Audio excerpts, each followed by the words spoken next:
All right. So last we left everybody, you guys had just dialed down into the caverns.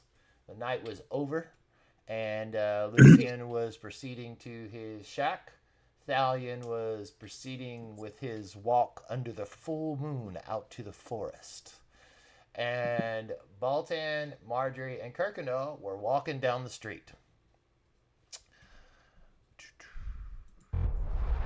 Y'all had such fun in that area down there. And you'll put a barrel over it to stop anything from getting out. So, let me grab my map.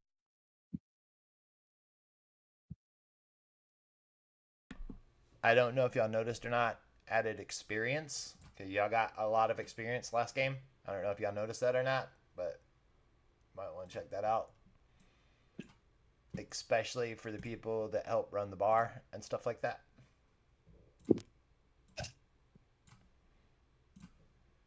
All of y'all collected a decent amount of experience for that. And y'all's little foray into the dungeon. Been muted this whole time. Awesome. Cool. Currently driving back to Will's house, so I'll just check it out when I get there. Okay, no worries. I got a call. I was like, I don't have Wi-Fi. It's like, okay, well, I'll come home and check it out. Well, that's no good. He just hadn't connected to the Wi-Fi. All I did was like, oh yeah, you got to click the Wi-Fi. It's crazy. Well, I had this intern today that I like assigned her a task. I'm like, okay, I need you to change these 5 links on this page. They are going to go from their old classic version of this page to a new fluid version. You're going to take the addresses page and you're going to make it go to the fluid addresses page. And you're going to take the phone numbers link and you're going to make it go to the fluid phone numbers page. And then like an hour later, 2 hours later, she hits me up. She's like, okay, I'm done. I'm like, all right, we'll check. Sick. I'll review it real quick and then we'll send it on to move to production. I checked the shit and every single one of the fucking links she sent went to the addresses page. Right? She said every link that it's like, are you fucking retarded? By the way, you three, Marjorie, Kuykendahl, and Baltan, did you guys need to roleplay that meeting, or y'all got everything settled? All right. I don't think we've got anything settled. Okay. Role play the meeting. Okay, Role play the meeting. Okay, Frank. I told Frank, I said, it's your meeting. You got to call it. And I thought he said he talked to Yumi, but I don't know. Maybe he was chatting with somebody else. Yeah, and Constantine said he didn't want to do it. So. Oh, you didn't want. No, we didn't have the meeting. We didn't. I didn't hear what he had to say. Oh. Oh, you remember I talked to you at work earlier about that. That's right. So, but we can play the meeting. Let's do it. Okay. All right. Constantine said, well, I answered you as Constantine. Marjorie has had no opinion yet. Yeah, we don't know how much money, Kuykendahl got. Maybe he'll bribe me. Okay. Switching to the meeting now. Okay. All right. That's what we'll do then. All right. All right. Give me a second here. Okay. Let me get set up. And Marjorie. I'm assuming Baltan's going to sit in his bed. All right. There we go. So I'm going to just switch over to this real quick.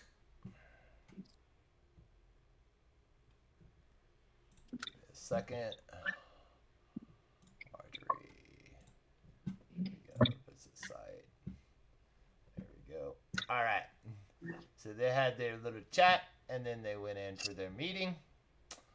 And they're going to do that. So you end up in Baltan's bunkhouse room. And Baltan's bunkhouse room is pretty small for you guys. But that's where you're at. and you are hanging out there.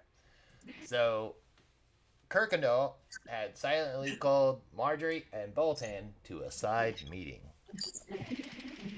The house creaks with the wind outside, and there are plenty of nobles coughing and hacking, and commoners in the background that are residents of the inn.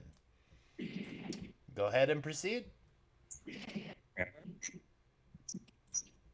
Alton, Marjorie.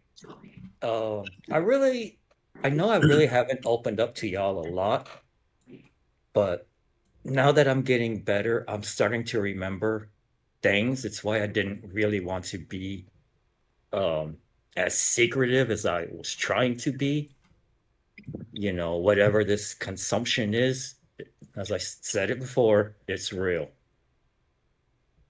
But at the same time, when I came here, I was alone. I really was. Now that I think about it, I know I am alone. And I know terrible things happened to my village. Otherwise, I would not be here if everything was well. So, as And far as when you go when you ahead. say terrible things, what are you meaning?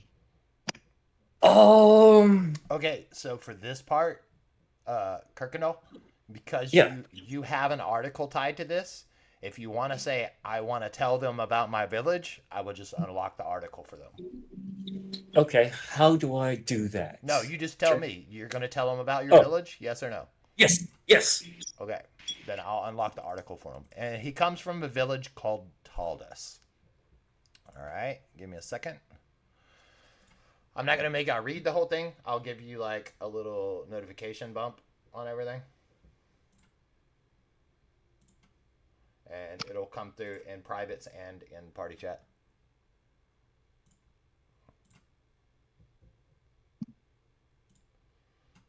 And happening very soon. Done. Perched along the windswept shores of the southern bay of Antelope, the small settlement of Taldus once thrived as a tight-knit community of fishermen, foragers, and laborers who lived simply off the land and the sea.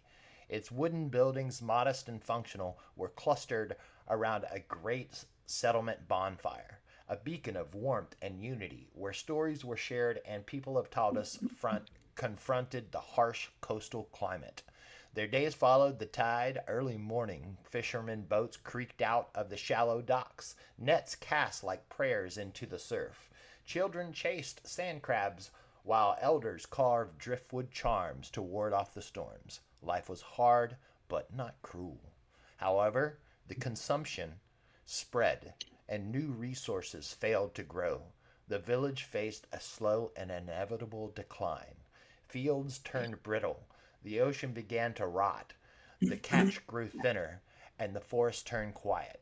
With no means to sustain themselves, the people either perished, fled into the unknown, leaving their abandoned homes, empty docks, and a cold, lifeless bonfire that will never burn again. Now only the whispers of the sea and the creaking ruined structures remain, a solemn reminder of a town forgot but could not endure. And he is the only known survivor, really, of this town that anybody has heard of. So, yeah, you know, it's more than likely, I can almost guarantee it, mom and dad perished. I can easily say that. Now, whether I have any sons, daughters, brothers, or sisters, I simply do not remember. Yeah, you cannot remember anything. You don't even remember your parents' faces. Right. So, with that said, as far as, our little happy group goes, they're practically all I have left. That's it. That's all, y'all. Merrick was the first one to actually show an interest in me and help me out. So in a sense, I consider him a bit of a brother. And been out with y'all doing everything I can, so everyone's family to me. I ain't got much, but what I have, I want to keep it. So now you know why. It's no different than, if Marjorie needs me, okay, I'm gone. Let's go. And what do you know of this Merrick? He was a practitioner of the Oblivion. Yes. Wow. Uh, Good ch- job. After that, I know that it says, or that he told me that he believes not really so much in destiny, I guess, so much as just wandering around. And life will guide you to where you need to be. It is kind Exactly. of a Thank you. destiny. Yeah. So I know that much. Anything else, I do not know. As much as we never really talked about gods, and I Yeah, you also know did. about. On the dock, he explained it pretty well to you. That's where you guys bonded because y'all worked on the dock together. Have Yeah. you by chance checked like his living quarters to see if there's a clue of maybe he returned or not? He sleeps on the dock, same place Frank sleeps. Yeah, exactly. Okay, and how long So has he been missing now? ever since the slime attack, those days Shifters. ago. Yeah, the shifter attack. That's when he disappeared.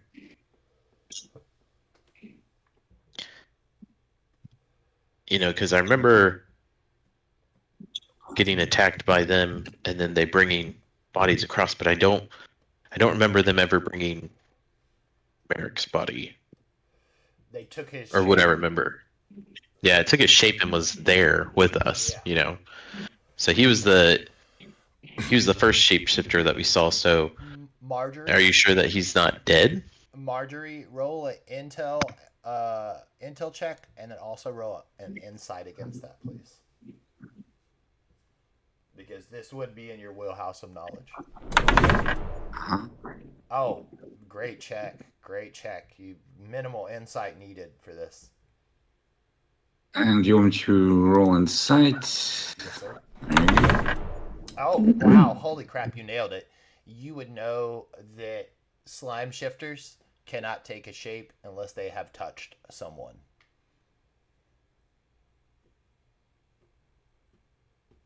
Okay. And that pertains because. They took Merrick's shape.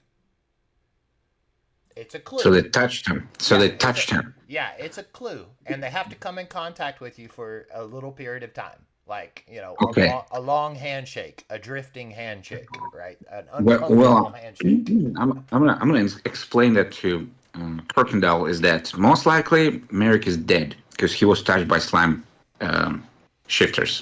Yep. Marjorie, Merrick is a lot tougher than you think, but neither should it be pushed. You're forgetting one thing, Kuykendahl, as well, about your experience with Wilhelm, the god. Oh, uh, Yeah, you've already told us this. gods. The gods. What? The gods are coming back. No, when you had your prophecy. No, your stone. vision. Yeah. Oh! Your vision. Your vision of Merrick. Yeah. Yeah. I remember during the visions going through the catacombs, and I think I saw where he was, but I am not 100% sure. It was a blur of, paths. Hey guys, I just want to point this out really quick. Working with Frank sometimes is actually working. I actually like what it's like to work with somebody that has been eating the purple meat and is affected by the consumption. He's like got the real life consumption. So, Damn, I remember. well, who was just talking? Because they broke up really bad. yeah. Hunter. Oh, okay. Sorry, I just got back to Will's house, so I'm probably connected to. Wi-Fi. Okay. Yeah, that I remember more about Frank's storyline than Frank does. Yeah, that's true. That's true. I had to translate that. He said he knows more about Frank's character than Frank does, like in real life.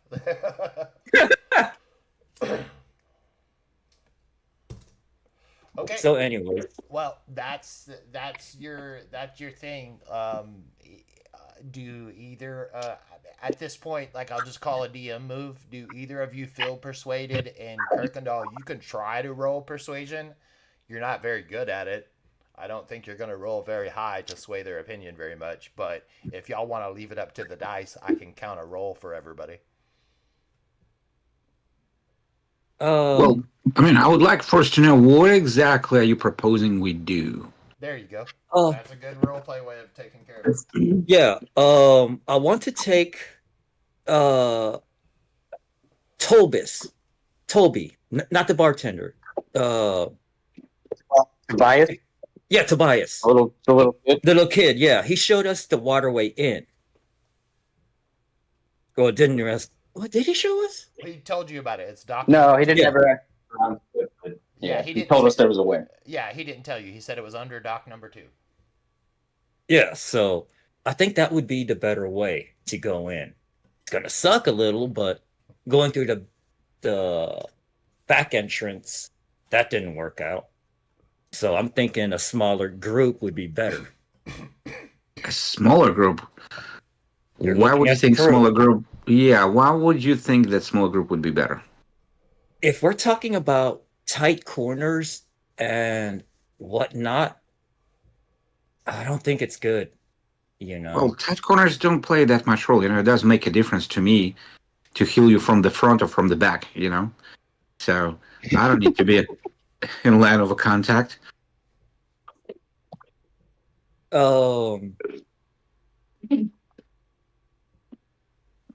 Like I said, that was my plan, was to go in from the bottom, go in, or from the dock 2, swim down, go in, and take it slow. Go from the supposed front, I guess, because every other way we've been in was either trapped to high hell or, tight corners. These moments absolutely kill me because there's so many things I want to say, but I don't want to sway the conversation one way or another.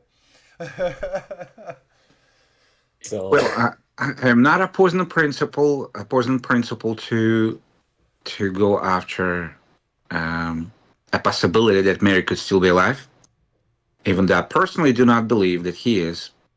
However, I do not think we need to split from the group because that could cause a lot of issues. I think that decision should be for the group as a whole, and basically needs to be decided as a group. the group I don't as a believe- whole. Yeah, Go go ahead. ahead. No, go ahead. Okay. The group as a whole, they're going to be doing the tavern bit, and that's fine. I'm not in it for the money. I'm not in it for the fame. I'm in it for my friend. And like I said, going with a smaller group seems more optimal to me. So the guys should be able to handle it. I'll let you know if I see anything. Personally, I would like for you to come because we know that the shape changers are there, and you can put that into your report. And that way you could, make yourself look like you're actually doing something. Because the more reports you bring in, the better you look.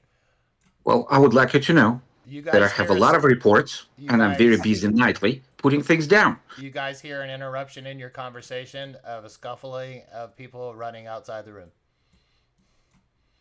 God damn. No, All right. I'm playing my own little game over here. So,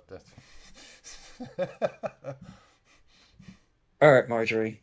Well, That's just my opinion. I mean, let's hear from Baltan. yeah, Bolton, what are you thinking? Now you say small group, but why not get the smallest guy we know to help? It's it's a good idea. It is, but I mean, would he want to? if you know that there's traps down there for sure, you're gonna probably need a mechanic. Either that, or you're just gonna have to be really tough to make it through all the traps. Well, I talked to that cat that was down there after I gave you my healing potion. Uh, he basically told me that there's a ton of traps down there, and there may be maybe if we give him some more fish, we can figure out more information about this place before we just dive in. I feel like gathering information before we go would be a good idea. Good idea as well. All right, so Locate the cat. I mean, you are running the tavern, so shouldn't be that difficult of a deal. And we can get Thalion to help us. If He's you a hunter as well, so he can talk to him. want to catch the pussy, you gotta think like the pussy.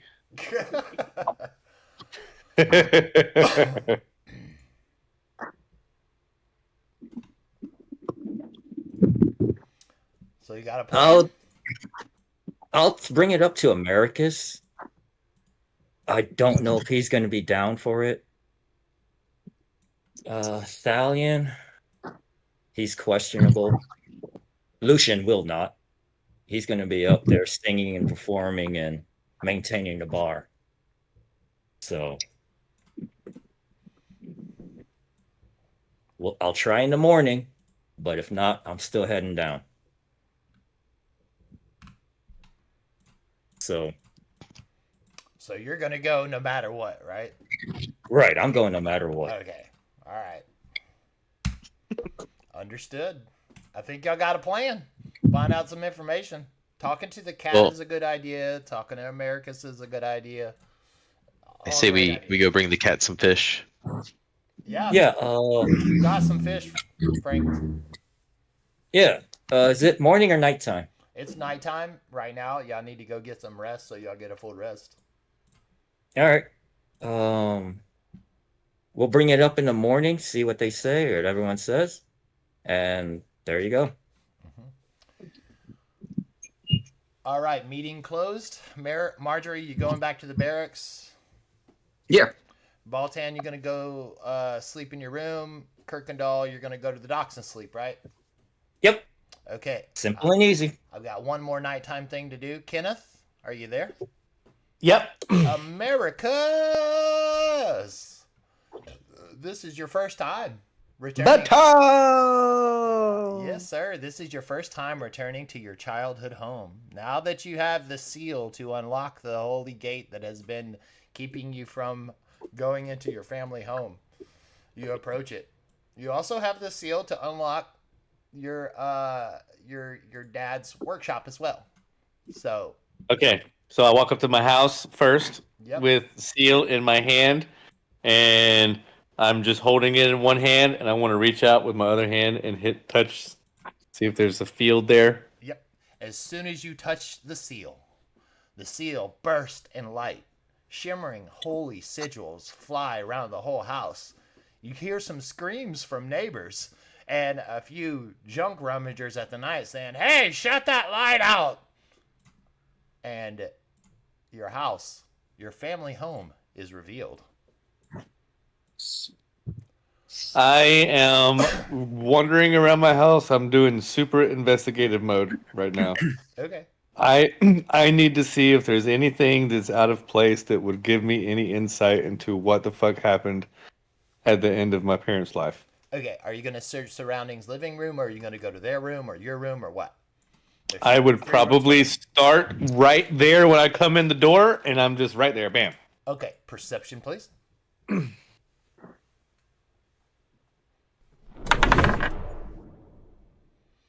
You don't see anything amiss here.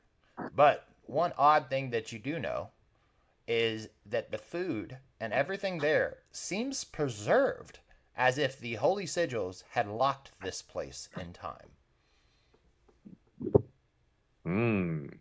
That's cool. That means I'm going to go straight to the refrigerator. Wait, Well, there's no refrigerator. pantry. So, yeah, I'm going straight to the pantry. I guess there's fruits on the table. I'm going to... There's like a whole food on the table. Yeah, I'm that was your I'm looking... dinner was set when your parents passed away. Everything that's here, you can actually consider it here because as you use it, I will remove it from the map. I'm looking for perishable items that I can carry with me, like apples, oranges, bananas, that kind of shit. There's fruits and veg all over the Nuts, table. There's a couple berries, drinks, 3 bowls of soup. There's a basket of grapes. You've got a lot of preserved bread, and there's 2 pies and a jar of juice and a bunch more bread. And I think I'm gonna just invite everybody over to eat. Okay.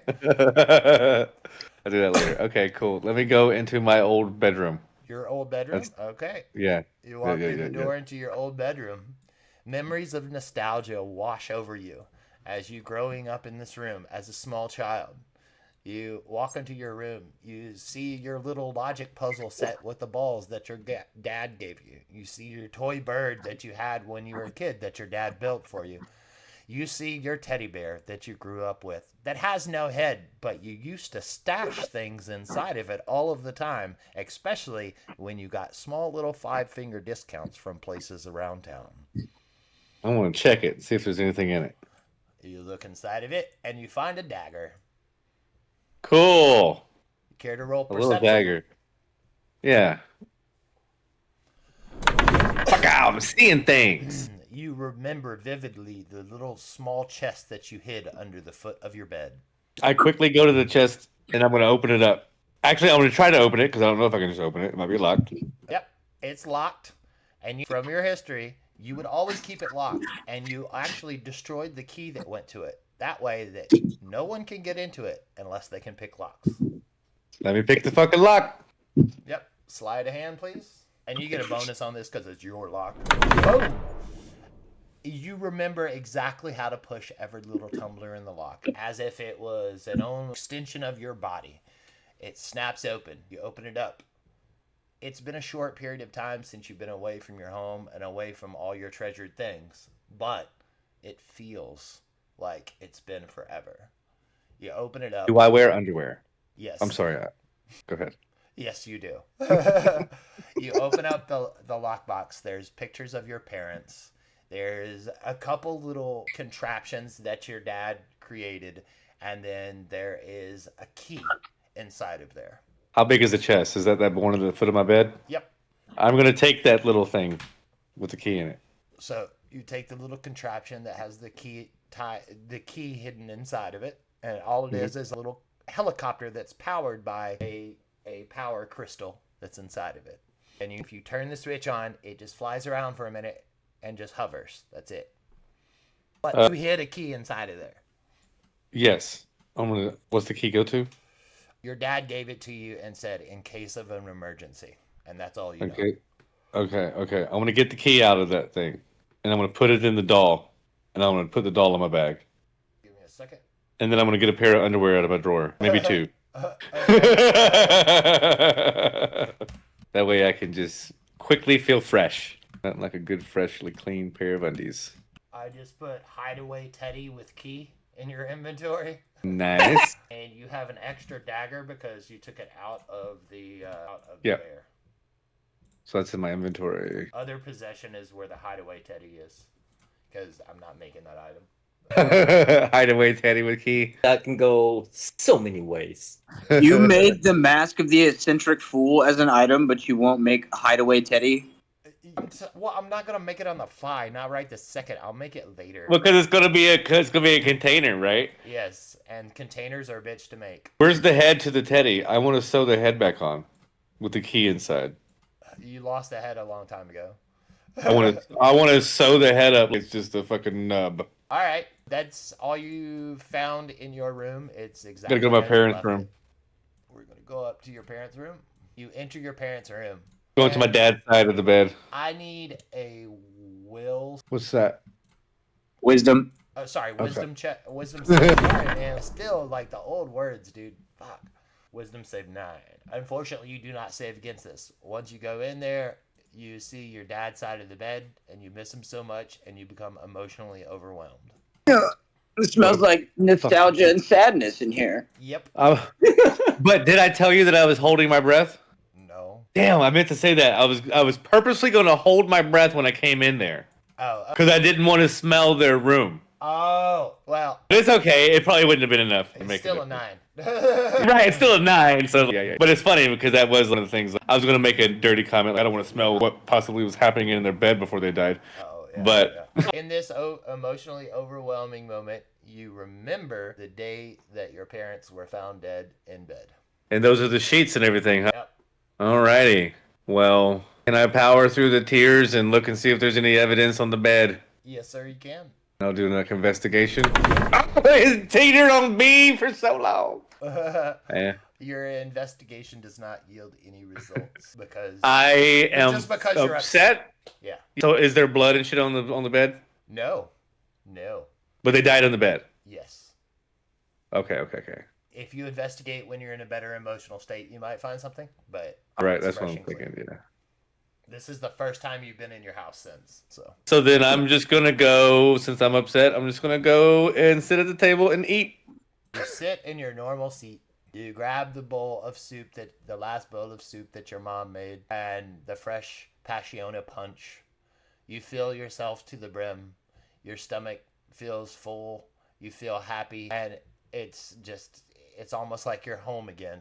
But the 2 chairs of your parents are empty, and sadness creeps in.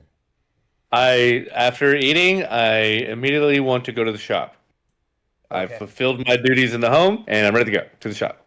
They'll do the same thing to the shop. Open up the seal. Hey man, did you lock your door? I don't lock doors. I invite those to cross me. I am missing a map. Hold on. All right. I am missing his workshop, I think. You're wanting to go to the workshop, right? Or the bakery? Yes. 'Cause it's Well, 3 the buildings dad's still. workshop. Dad's workshop.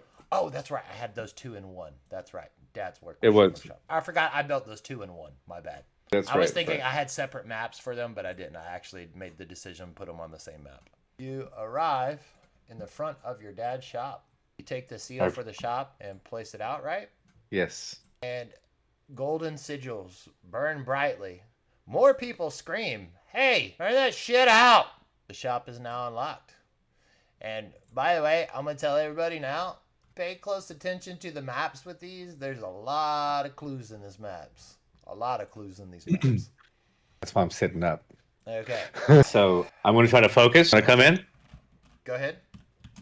And so knowing that my experience in the other house, that everything was preserved, right? I'm going to walk in and just stand in the doorway, and I'm going to look for what appears to be freshly disturbed, right? And I'm going to try to go in that direction. Does that make sense? Yes. So I'm looking for things like maybe if Dad smoked or drank coffee or did anything. I'm looking for something that looks like something that's been disturbed, whatever. It's like something super clean. Yep. Sorry, I'm moving windows around and shit. Give me a second. So you enter your dad's shop. A bunch of memories of nostalgia start to come over you. Fucking bitch. I need one more wisdom save, please. Oh, you already had it ready. All right. As you step into your father's workshop for the first time, the scent of old parchment, metal shavings, and oil hung thick in the air. Dust motes danced lazily in shafts of light from the fireplace, cutting through and casting long lines across the cluttered tables and hung tools. The room was a world unto itself. Strange mechanical devices rested mid-assembly, half-written diagrams curled on the edges from neglect, and the walls were lined carefully with labeled drawers humming with quiet mystery. At the far end of the room, next to the fireplace that flickers with dancing lights around the room, atop a work table littered with schematics and unfinished notes, something subtle pulsed with a quaint life, faint rhythmic shimmer in a pale hue of blue and soft violet. Nestled among the ink-stained papers and fragments, a crystal floats next to his workbench. The source glowed with brass within a brass dome upside down, gently illuminating the scribbled margins and sketched papers on his desk. I focus my eyes on the glowing component, and I move towards it, taking note of its luminescence and whether it's changing, flickering, pulsing, or anything of that nature. The crystal hums slightly, not loudly, but with a small presence, as if it'd been waiting to be discovered. I reach out, put my hand very close to it, and then touch it if nothing weird happens. All right. When you reach out to grab the crystal, you feel a pulse of energy. It almost somewhat makes you sick. And this is before you come in contact with it.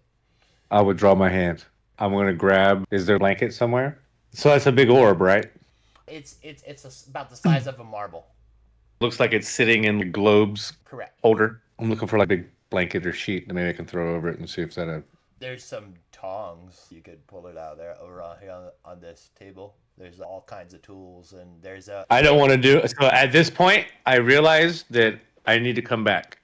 There's a with kit. other people. There's a kit. You can see the latest thing that your father was working on. There was a kit that he was actually preparing for some clerics. It was a job he was working on.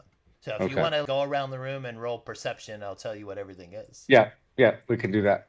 And then because I've decided that I need someone else here who can think clearly, Yeah. and it's bigger than 3 foot tall. So what you have here is everything that's at the desk. And thank you. Bob's odds and ends spare parts section is what this is. Another perception roll, please. Notice... My eyes are just full of tears the whole time I'm walking around. I can't see shit. I don't know what's what.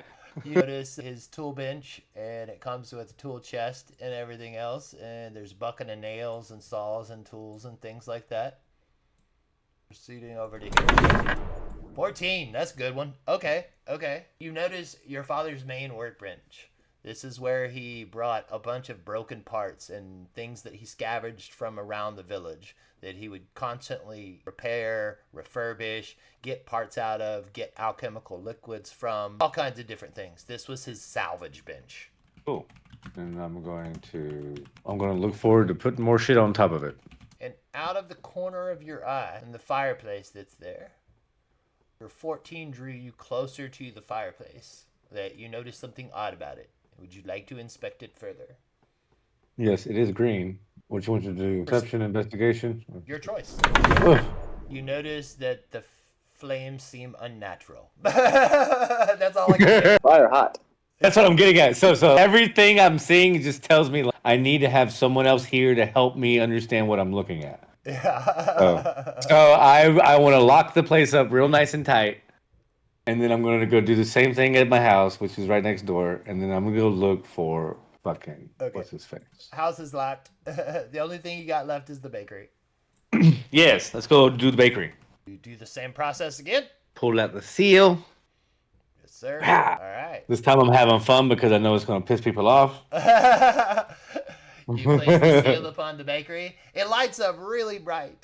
And a bunch of people yell from the sides, God damn it, I said turn out the light. If you turn the fucking light on again, I'm gonna come kick your ass. And you enter the bakery for the first time since your parents have passed. As soon as you open the door, the bell... I'm holding my nose. The bell above the bakery door gave off a soft chime as America steps inside. A familiar tone echoing in hollowed silence. The oven still burns. You're rolling bad, but it fits the scene. So the light of the oven still burning pulses throughout the room, casting shadows along the floor and golden light flickering around the room. Dust still lingers in the air of a place not too long abandoned. On the wall behind the counter still hung the old family sign, Batal's Breads and Sweets. Its paint faded but not forgotten. Perception, nice. I'll read that part then. Over the door, slightly ajar, cold now, but marked with faint soot, as if it hadn't seen use recently. A half-burned candle set on the counter, its wax pooling in a spiral all through it. It's lit almost as a morning remembrance. And there, behind the glass case, directly under the cash register, where pastries once lay. A single folded note, folded neatly, resting on a plate. Americus didn't need to read it yet. He just stared at it, still gripping the doorframe. This place once filled with joy and laughter, the quiet of his mother's songs, now hummed only within his memory. And something else, something deeper, a whisper in the flower, a shimmer in the glass. The past hadn't let go.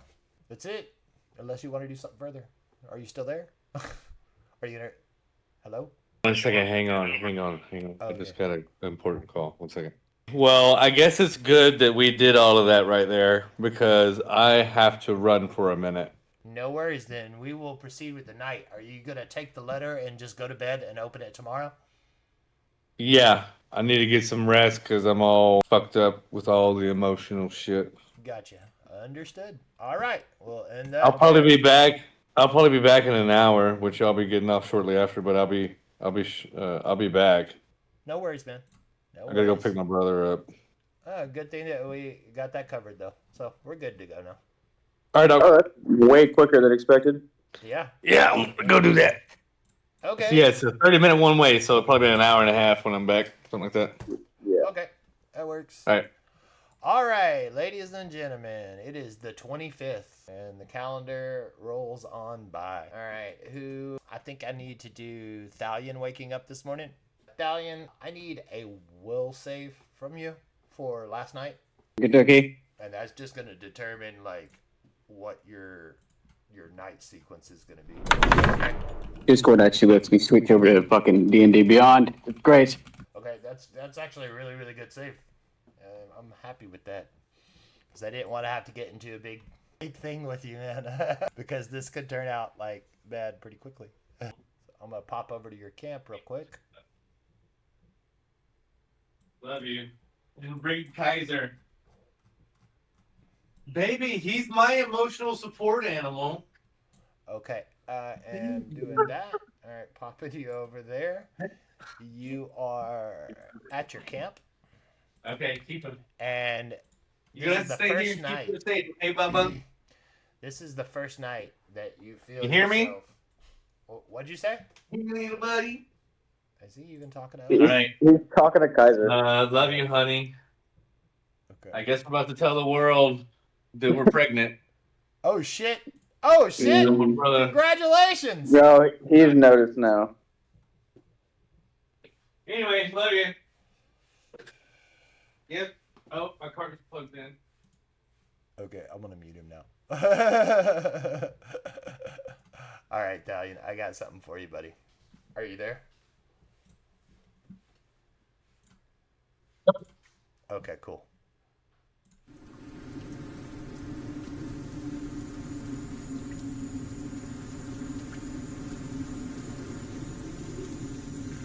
Okay.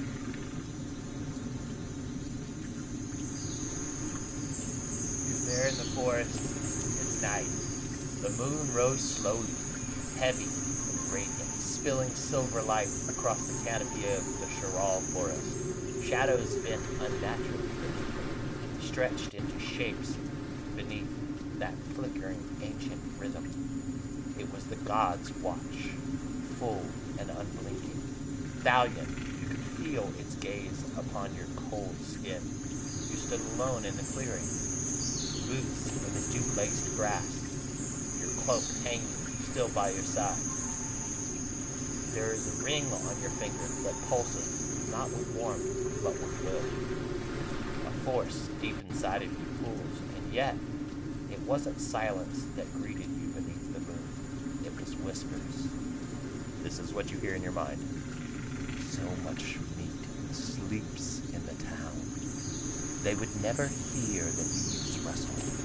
Just one bite for remembrance. The voice was not on its own, but it knew deep inside. Inside, the hunger stirred like beast in chains. It did not rage, it did not roar. It reasoned, it pleaded, it promised. You feel a biting magic against your skin. You feel an oath that you made to yourself long ago in some distant past memory that you cannot grasp. Inside your rib cage, coiled beneath your heart, whispers with patient affection. You are not caged, only asleep. I will be here when you want to awake. The god's eye watch crests in silence, and Thalion, alone, whole, exhales. But the spaces between his breaths, the hunger smiles.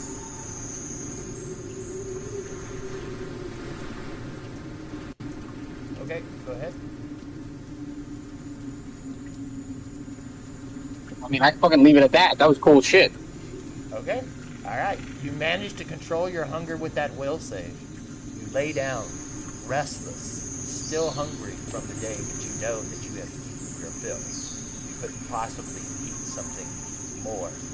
But this in itself is a clue to you. You understand your body is completely full, yet you still thirst, and you are still hungry. But yet your will allows you to look upon your friend Bale, and know that he is your partner, yet not food.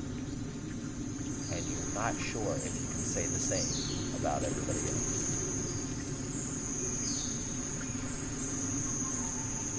All right.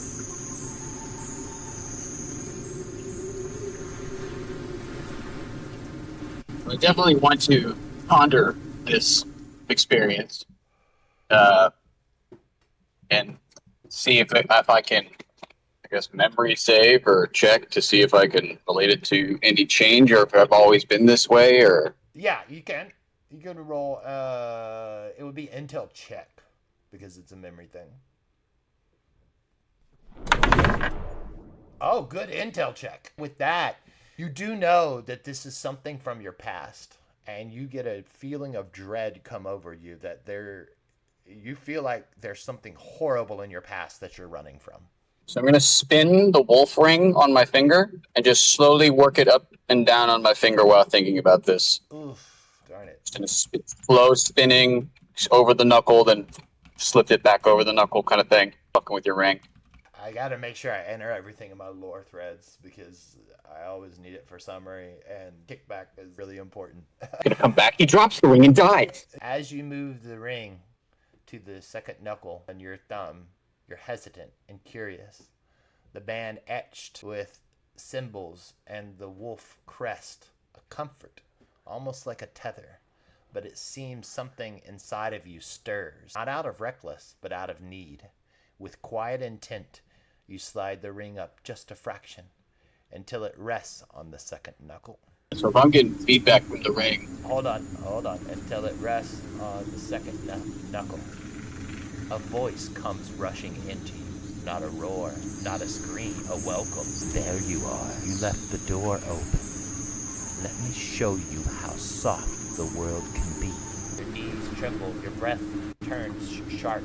The trees seem to lean closer. The moonlight thickens, not above but within. The ring still held barely, but the containment was somewhat cracked. Your visions blurred with flicker for a moment, as if that wasn't there.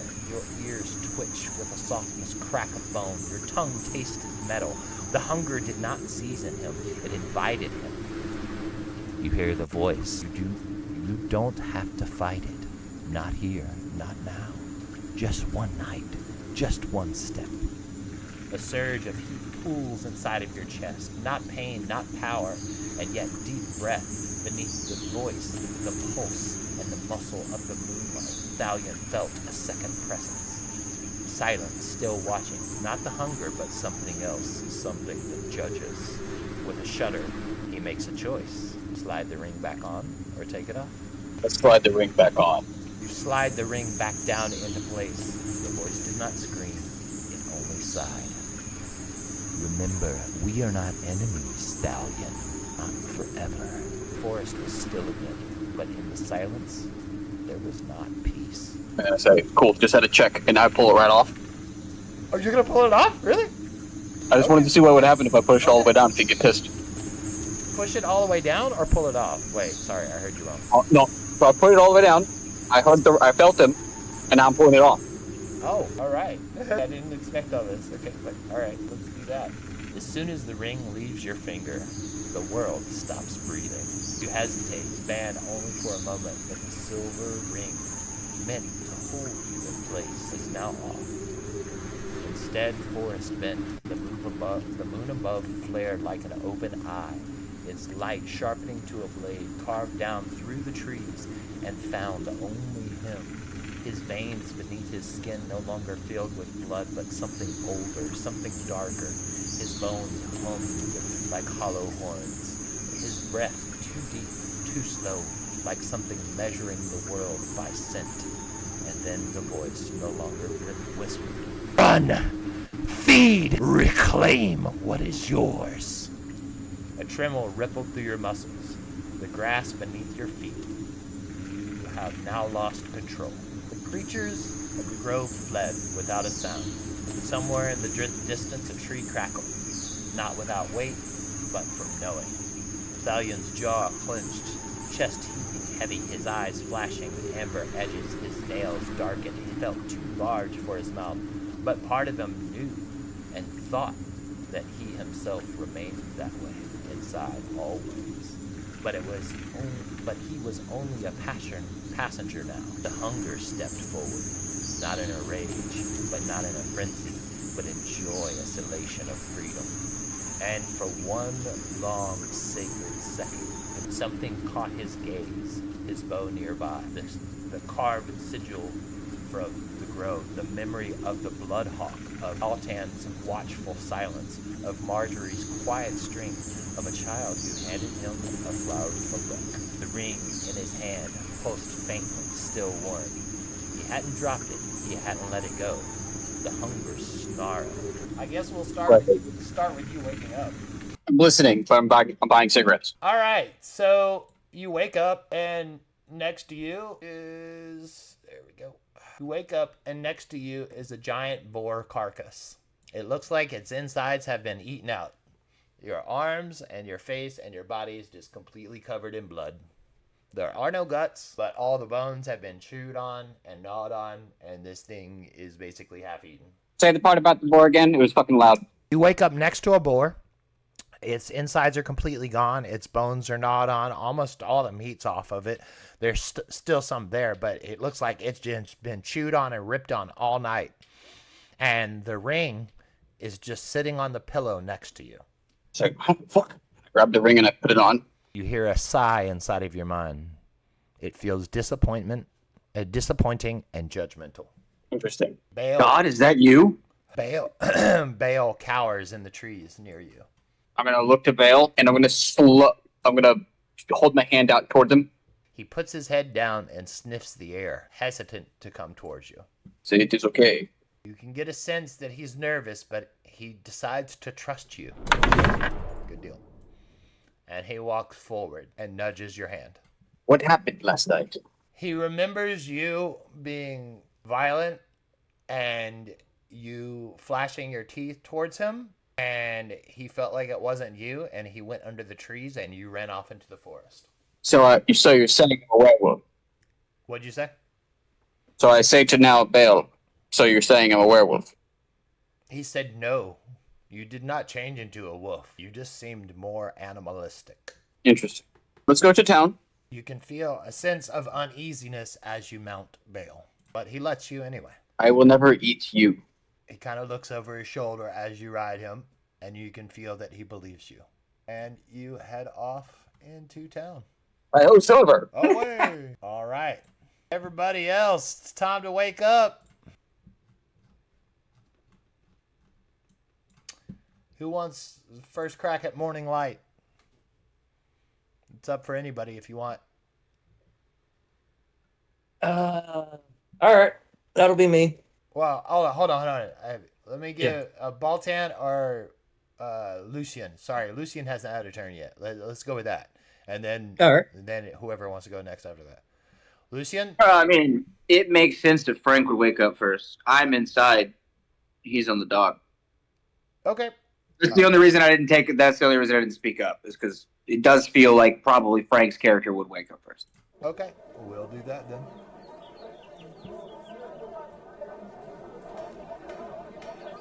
I'm here for the story, man. Kuykendahl. All right. Having a ball. Hell yeah. You wait to the morning light and people walking around at the western gate, and you hear voices. The dawn of a new day. Your plan set firm.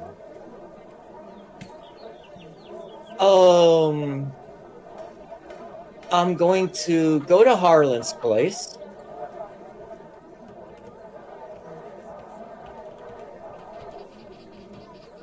Okay. The dockmaster. Yeah, I'm going to his place, pick up the axe.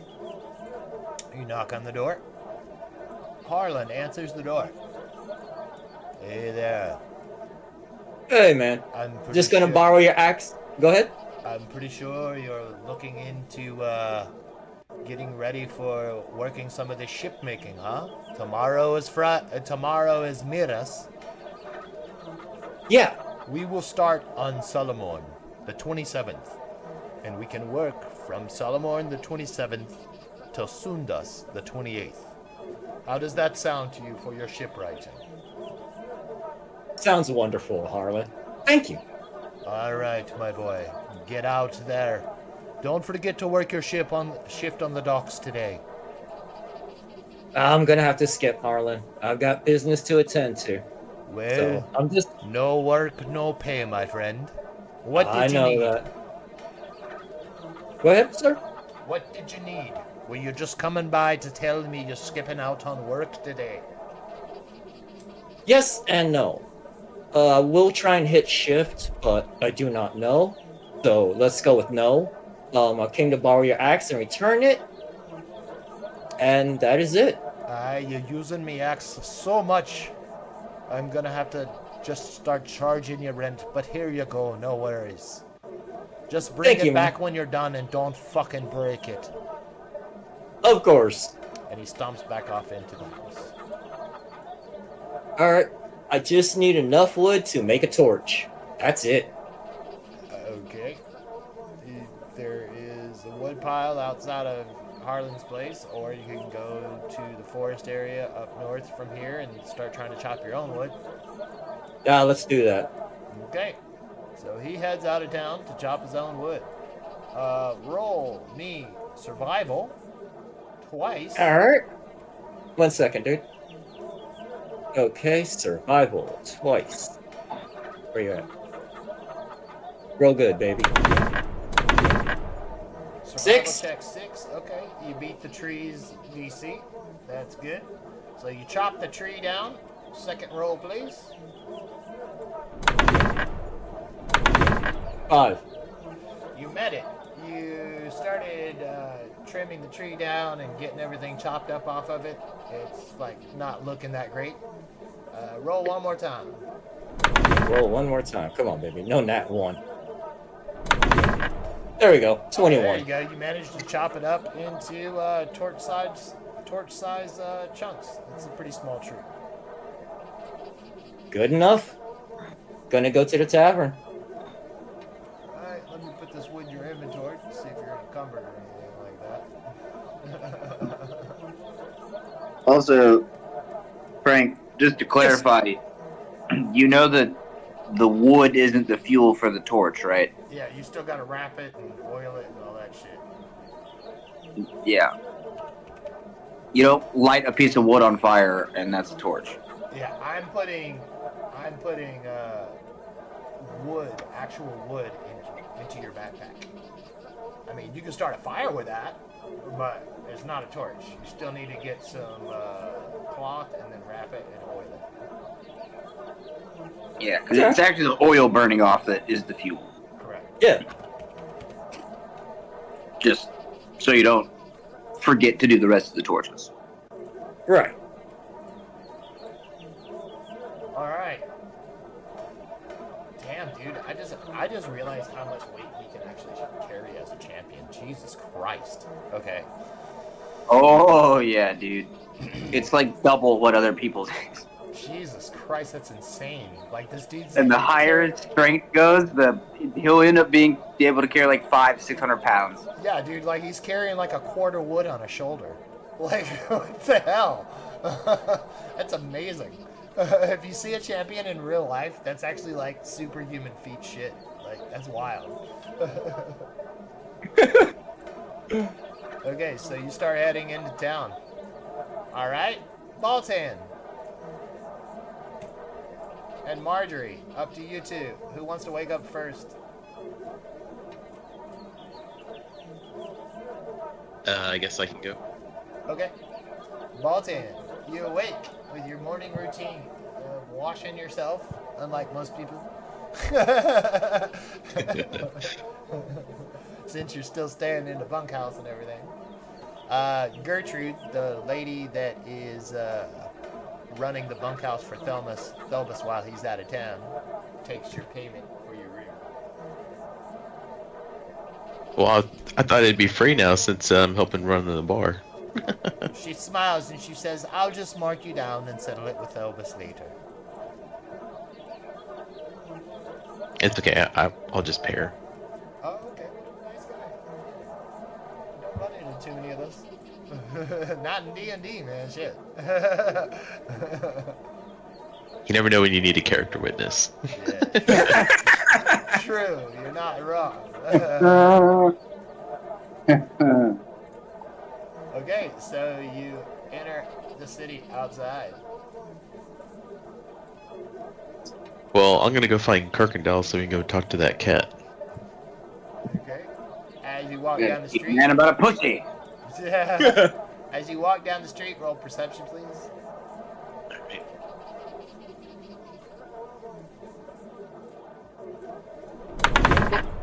Got a 20. Oh yeah, you see Kuykendahl off in the distance. Kuykendahl, roll perception, please.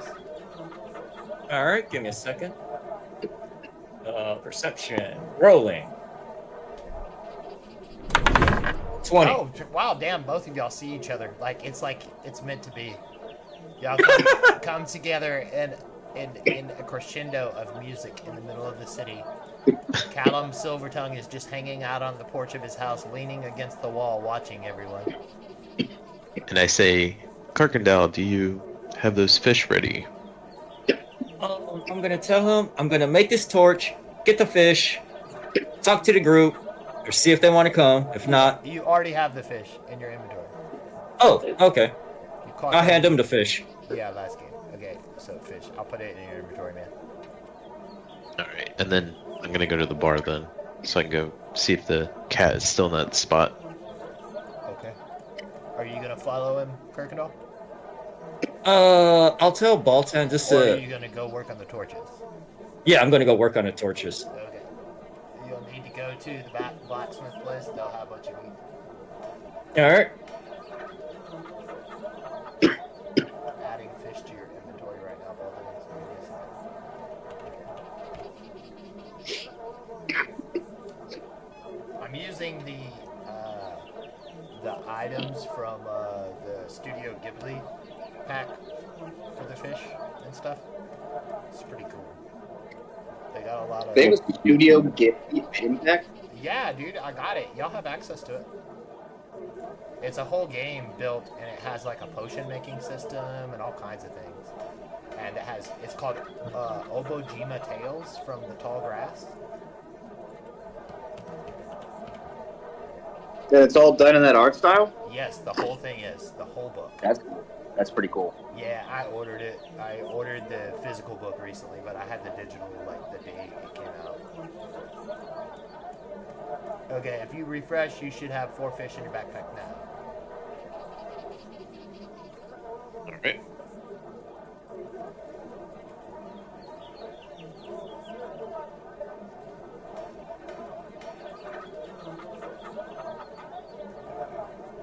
Wow, dude. The carry weight is so different.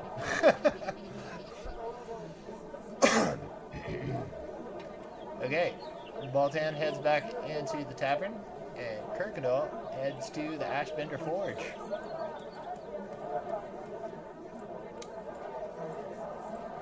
Marjorie, are you ready to wake up?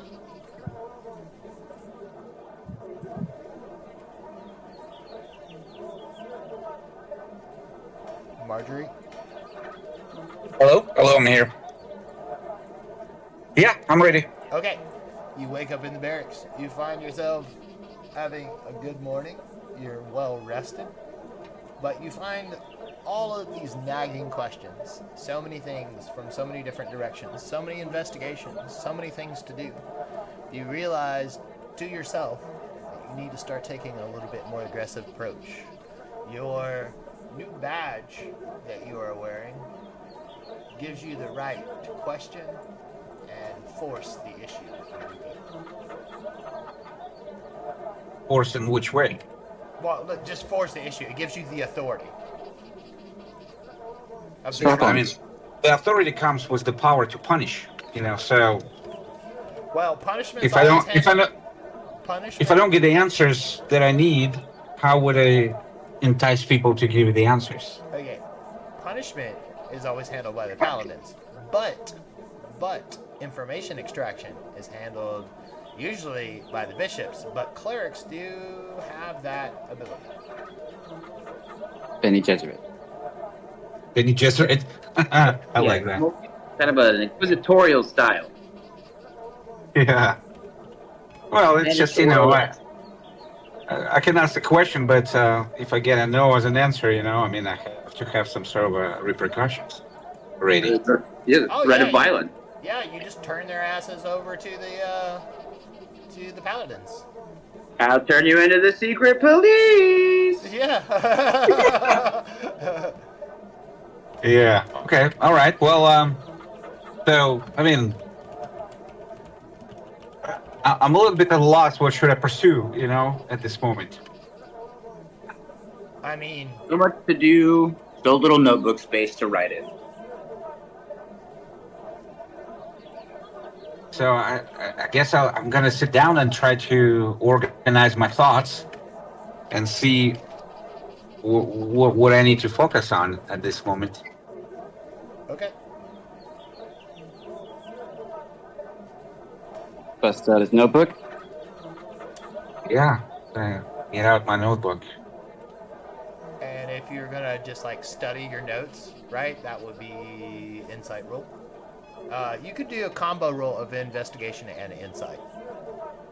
Yes. Can you decipher your own shorthand? Combo roll? How do I do that? I just mean roll insight and then also roll investigation. Okay. It's an added roll for a higher DC and a better chance.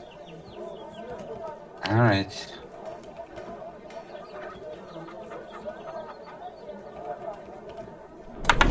Hmm.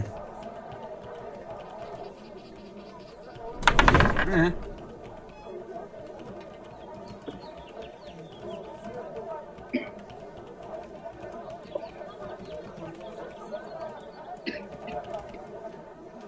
Okay, insight 8, investigation 15.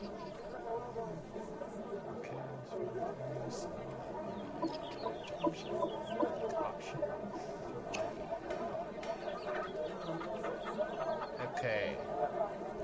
You're sitting on your bed and you have your notebook open and you have some pages out going through it bit by bit. Smudged parchment and bits of copied testimony. Some gathered from townsfolk, some whispered from confessions. Your several leads are the Shape Changer's Trail. The imposter has taken Merrick's face, but where did it come from? And why did it take Thelbus's place? The Forgotten Leaves of the Codex. One page revealed, 6 more to go. Each seems connecting to something older than Scripture, something the Church never speaks of. The catacombs. You had felt it in your holy focus when you stood above that trapdoor, a vibration in the weave of something beneath Tropica. It has nothing to do with the Church's version of what's buried there.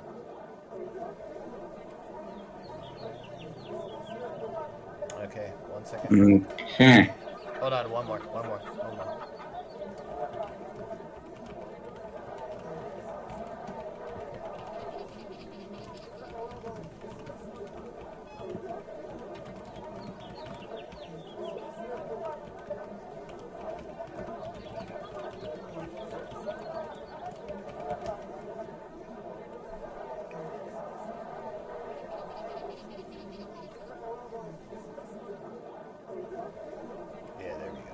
That's what I was looking for.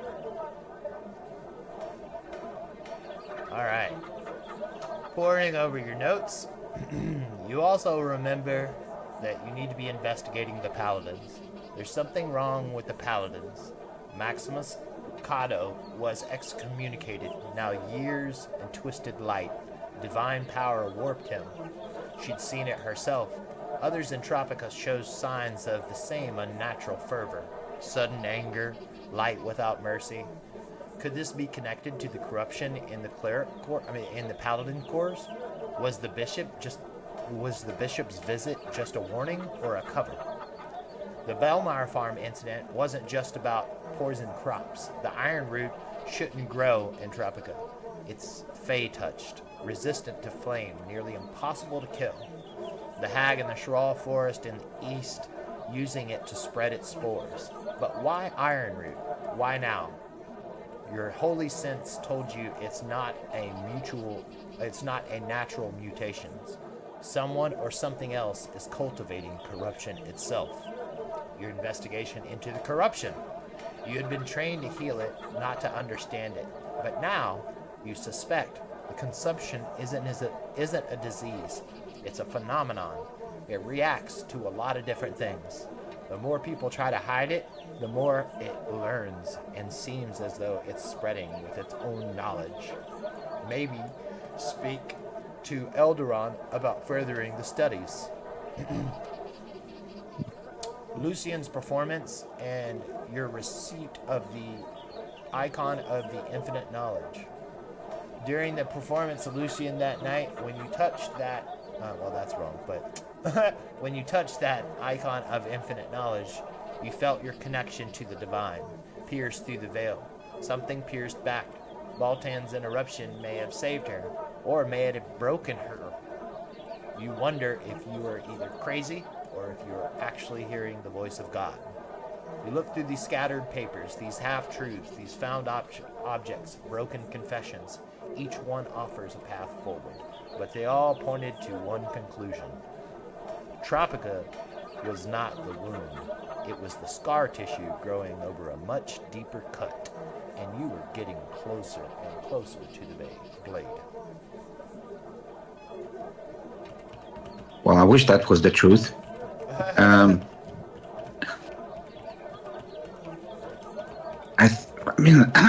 I think I'd like to investigate more into the paladins, and does it mean that I need to go around and have a chat with all of them? Yeah, I mean, any investigation tactics from cheap police shows or anything made by Dick Wolf would work. Well, I mean, You've seen The Naked Gun. Yeah. I've seen all three of them. Ask me anything. Well, I guess I'm gonna go stop by the tavern. That's where Baltan and Kuykendahl was gonna go. We're gonna go to speak to the group, right? Yep. Well, Baltan was gonna go talk to the cat, but everybody always meets up at the tavern, so. Yeah, I'm gonna go there and wait for them to show up. As you pass through the eastern gate, Phineas smiles, winks, and whistles at you. How you doing today, Sister Payne? Splendid. Looking good, too. Come by anytime. You bet I will. And I think to myself, what a weirdo. He's always going to hit on you. Alright, going into the tavern. Alright, Lucian. Yep. My man, you begin to wake.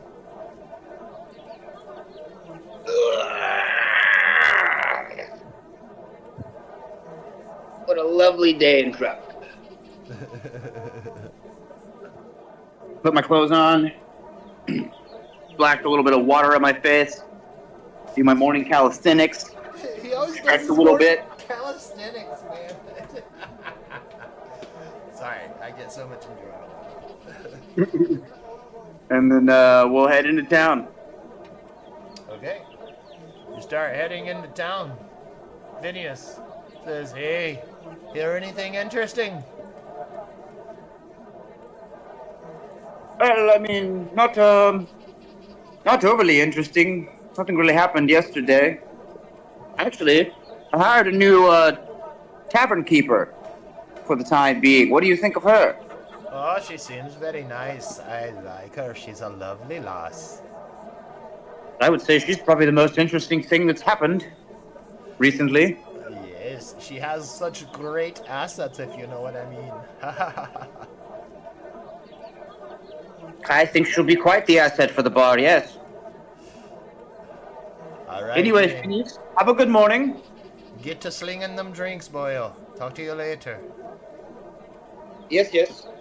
You start walking towards the tavern.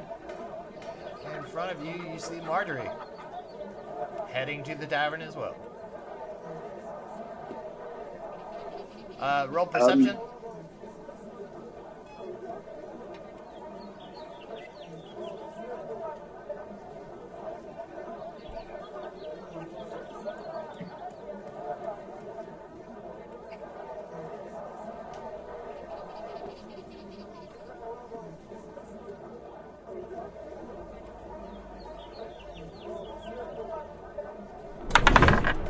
Village is quiet, right? Or is my shit fucked up?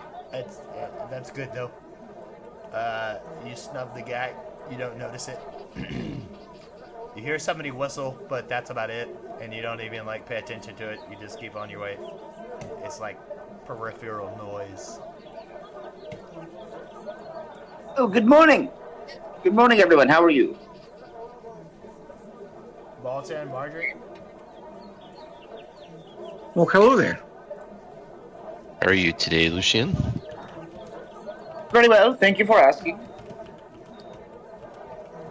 So it seems our friend Kuykendahl is wanting us to go after that missing person, Merrick. He believes. Yes, I figured. Last night's little foray was quite the debacle. Yes, it seems he's asking us to form a party to go into those catacombs. Oh, I really don't like small, dark places. Yeah, I was gonna say after our last incident, I feel like we should be more prepared. Yes, I would feel better if we had an actual plan and didn't just jump down into the sewers.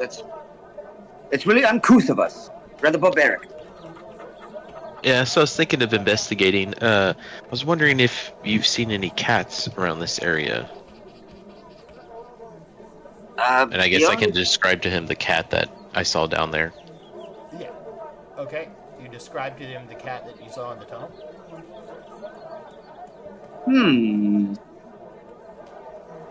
Well, now that I do recall, that night that we put on the charity event, if you remember, there was a cat hanging around the bar, but I haven't seen it since.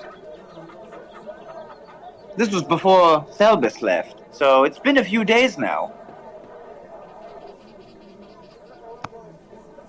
Maybe Thelbis would feed the cat, so possibly there's an area where there's a bowl or something he may have left for it. Maybe. We should have a look in the back. Okay. So let's go to the back. People slowly start filtering into the bar and sitting down at tables.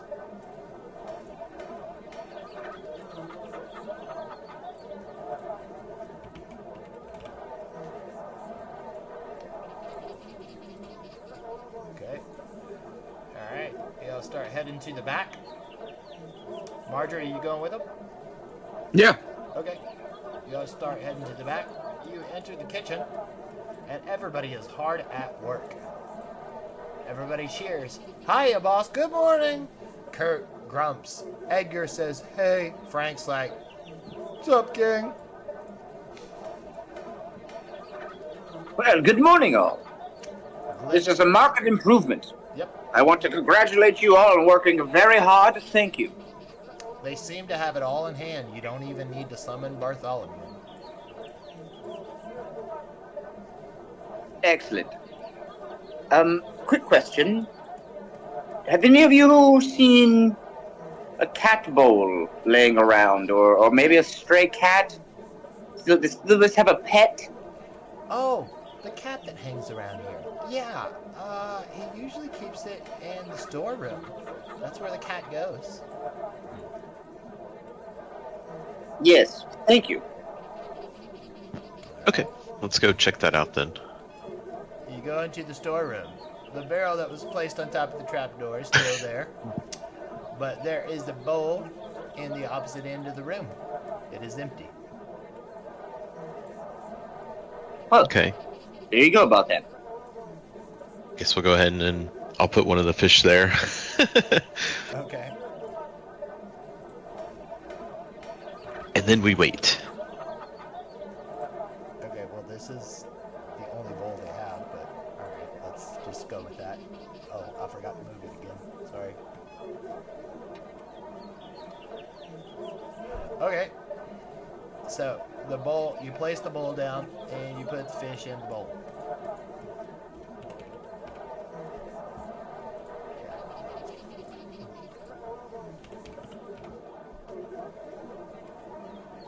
There we go. That's one of the Obojima things right there, fish folk. It's a giant catfish.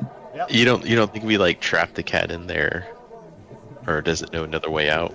Do I know, bro?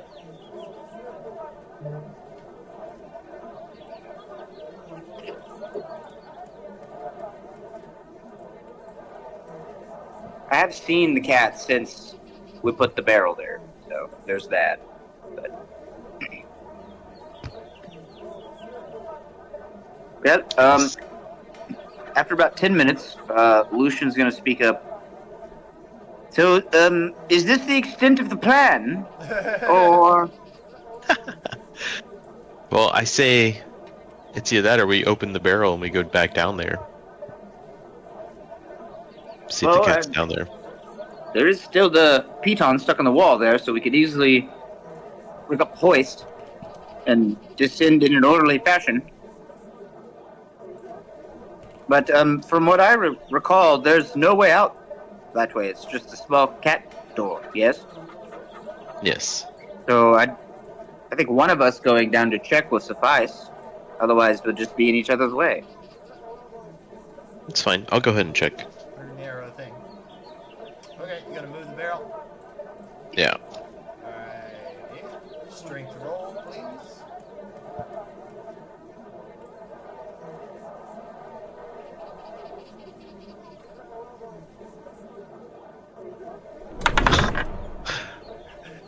You barely nudged the barrel. You seem to be having trouble.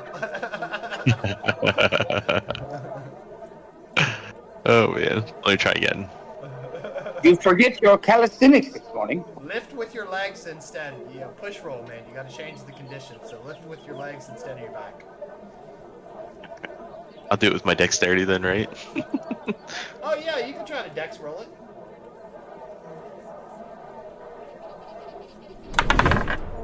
Oh, with a 14. flourish, he leans the barrel to the side and pushes his hand and catches the weight just right, and it spins to the side.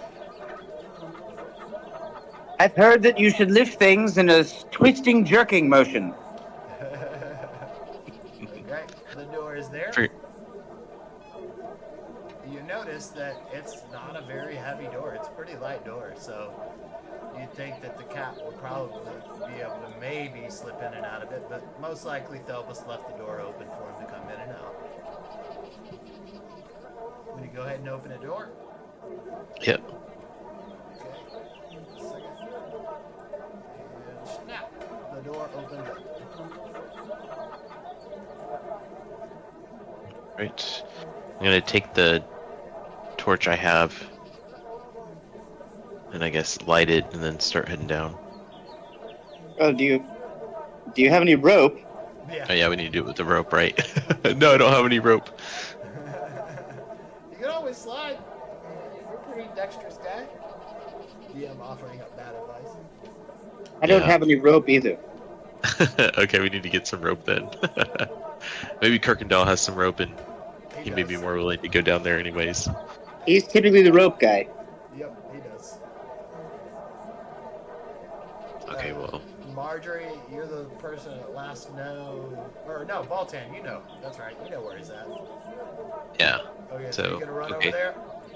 Yeah, let me go get him. Okay. Baltan runs off to get Kuykendahl. Marjorie and Lucian, you're up.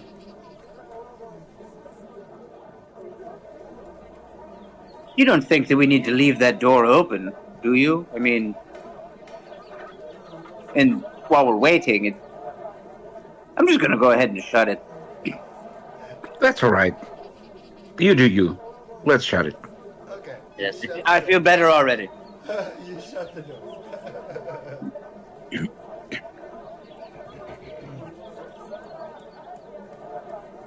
He's off getting the rope. And the tavern's pretty much running itself now. Did a good job with that. Oh, I meant to ask about the food stock if they needed us to hunt more. Only for special dishes. The foods y'all purchase is enough to get through the week. But if y'all wanted to do something special with that meat that y'all have, the deer meat, I'll just make an allowance for it and calculate it up. So just I need the word from whoever's in charge just to say sell the deer meat. We also got the special spices and herbs or whatever. Or you can be like a real asshole for me and say, DM, I need a new recipe from one of my staff.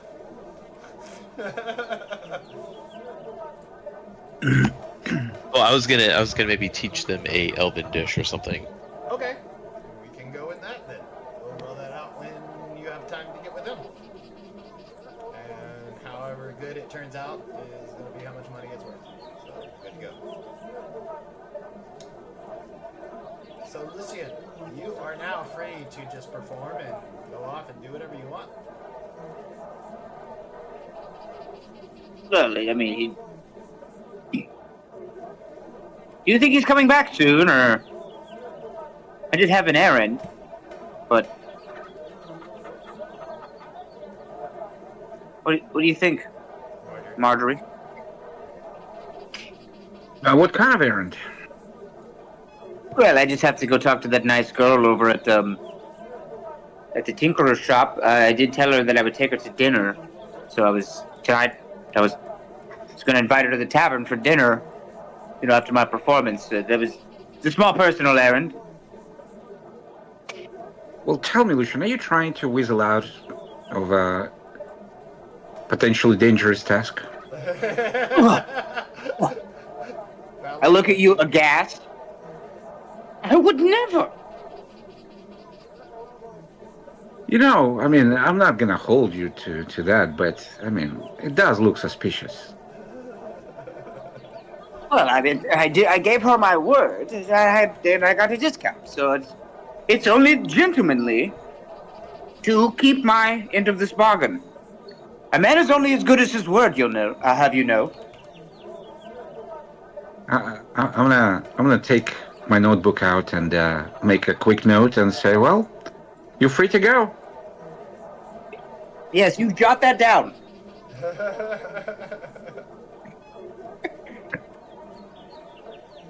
I sure did.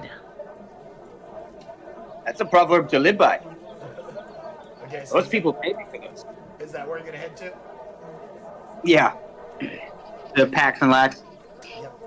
Marjorie, are you going to stay investigating the tavern now that it's starting to fill up with people? Yeah, I'm gonna stay and listen around. Okay. Find you a good parking spot here. Just kind of hanging out by the pool, watching over everything. Alright. Back to Tropica. This is going to be just switch all these over. Baltan, you arrive at the Ashbender Forge, and you see Kuykendahl sifting through the garbage, grabbing all the cloth he can rummage out of it. Kuykendahl, roll survival, please. Understood. 1 second.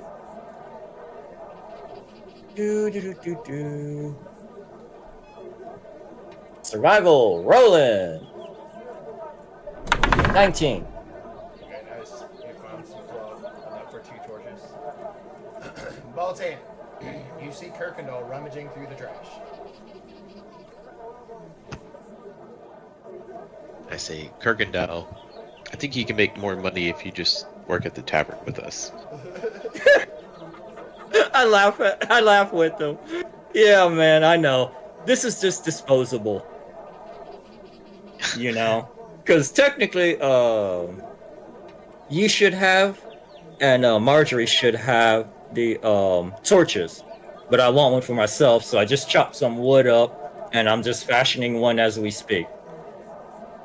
What? What's up, man? What's on your mind? Well, I was trying to see if I can go find that cat that's around the bar to talk about that entrance down there in the loft, I guess. I don't know how to say it. Oh, That hidden yeah. door in the storage room. Which storage room? The big one or the little one? Talking about in the bar, Okay. in the kitchen. Okay, yeah. I know which one you're talking about. You're still gonna need some rope. The rope is. Do you remember It's in your where we inventory. fought? Oh, it's in there. Picked it up, yeah. Okay. I'll hand him the rope and just say, "Yeah, man, here you go, dude. I'll meet you in the bar as soon as I'm done." Adding rope to your Okay. inventory now. Okay, you got rope in your backpack. I'm gonna head back to the bar. Ooh, you're so close, man. So close to encumbrance. He's like, oh yeah, do you remember the rope is right here? Yeah, here, take it.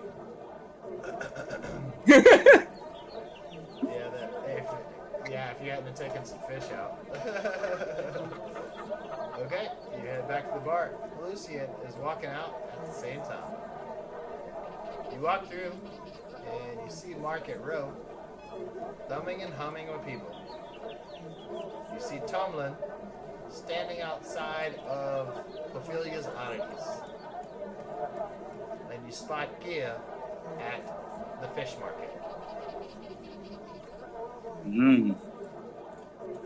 I'm wary. Okay. You head into Bax and Lax. The bell rings, and you're greeted by the gnome. Sorry, I didn't pull up all my stuff. Sorry, give me a second. That's great. Too many multiple I don't- personality disorders. I don't remember the NPC, so you could make up a new one right now. It wouldn't matter.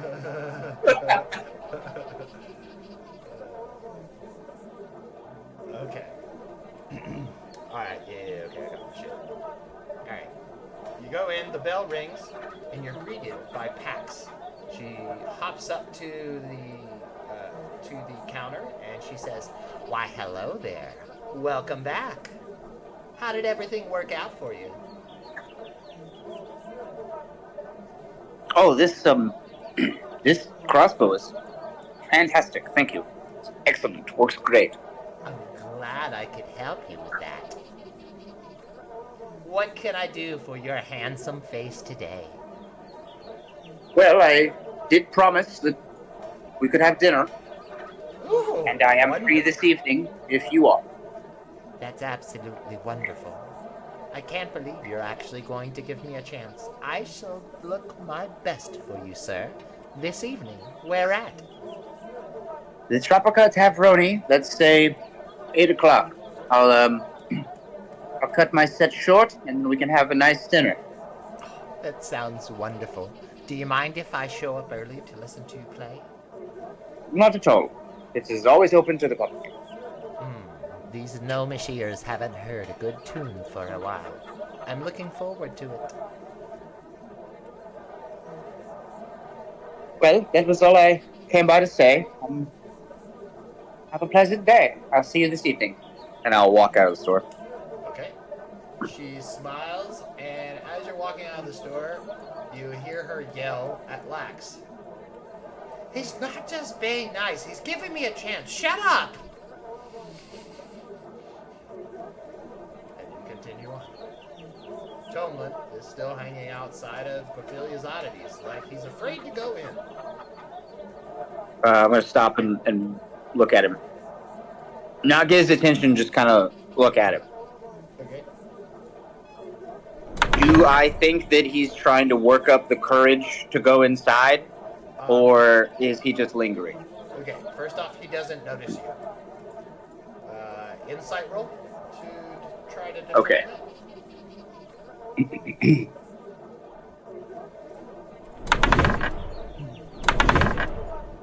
Oh, nice 13, killed it. Yeah, he looks like a kid trying to work up the courage to go, like, ask for an allowance. Okay.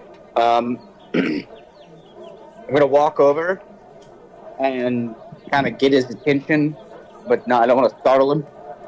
Okay. Like, hey, how you doing? He stops, he sees you, and then he looks around warily on the street. Where's your friend?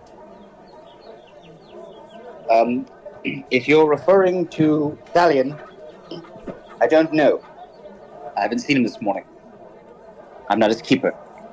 I couldn't help but notice you lingering on the threshold of old Orphelia's oddities here.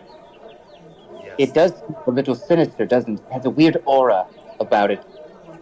It absolutely does. There's absolutely something wrong with it, but I must go in here. There's something that I need. And I have to get it.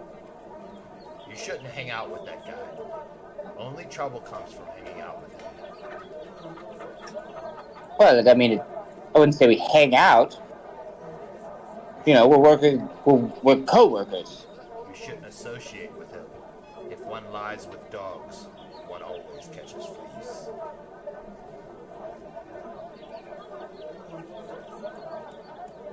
I mean, if the dog has fleas, if the clean dog, I didn't. Okay, I'm not here to trade proverbs with you. I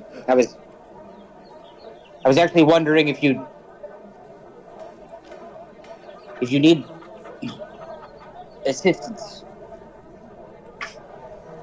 I've never actually been in here myself, but some of my friends have, and I'm too scared. But maybe the two of us can go in together, and she's like a bog witch or something. You know, it's two heads are better than one. He looks at you, curious, but at the same time, he kind of nods, and he agrees. All right, listen. I know we don't trust each other, and we're not exactly friends. But the enemy of my enemy is my friend, and if she turns out to be some horrible witch or a shifter or something, you know, at least I know that we're both normal enough to hate the creatures of the night more than each other. Some evils outgrow petty hatred between people. I understand. You have my knives at your disposal if anything happens. And my silver tongue. Okay. Are you gonna head in? I'm going to gesture real elegantly, like in a kind of curtsy bow, and I'm going to say, after you, good sir. He puts a hand to his chest where his knives are held. Enters the shop. I'll trail in behind him. Okay, you enter Corphelia's oddities.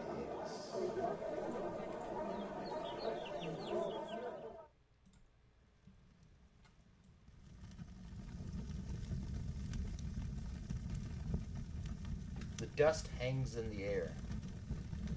Trinkets and bobs and little things all around the room seem to jitter and move out of the corner of your eye. You hear a voice come from the back. Yes? How can I help you?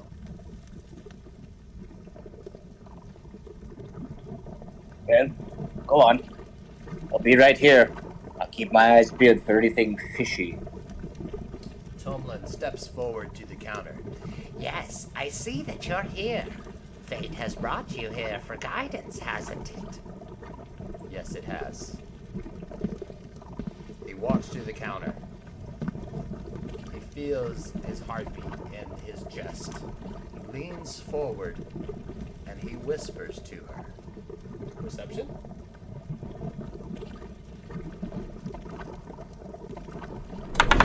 Oh, yeah. Oh, nice. You overhear what he says. I need something to aid me in my hunt. The beast's powers are way too great. He has outflanked me in every aspect so far. I need to get the edge. Yes, we have exactly what you need. And exactly how will you be paying for it today? He says, I have gold, I have furs, and I have meat.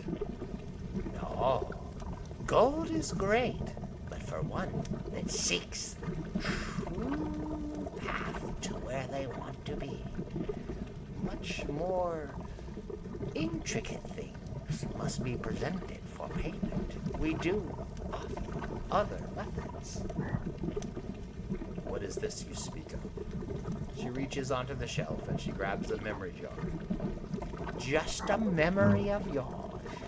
All you have to do is think of it plainly while you hold this jar. Open it up and then it will be pulled inside. You will lose this memory, but I get the ability to experience this memory for myself. Tolman steps back. He raises his hands as if he's about to draw his blades. What magic is this? She says, oh, it's just a trick. It's a small enchantment on the divine. A small enchantment placed on these jars by the divine. Perception?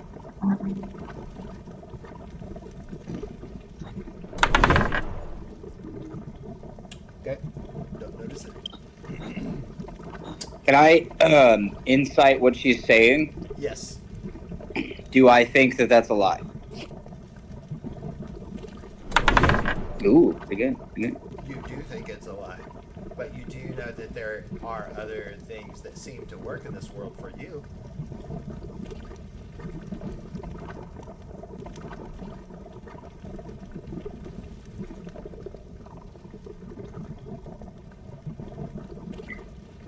Okay, I'm in. Shut up! Yeah, I have no way of determining what I think it is, but she's lying. It's not a small enchantment. Correct. Or a minor trick. Correct. Okay, I'm gonna let the rest of it play out. Tolman steps forward and he whispers to her again. What memory do you want? For you, I want the memory of an exhilarating hunt. The most exhilarating hunt of your life. No, but I need that for what I am doing now. Ah, but you have other memories, don't you? You don't need to know the base of where you're at in this world for fates to guide you.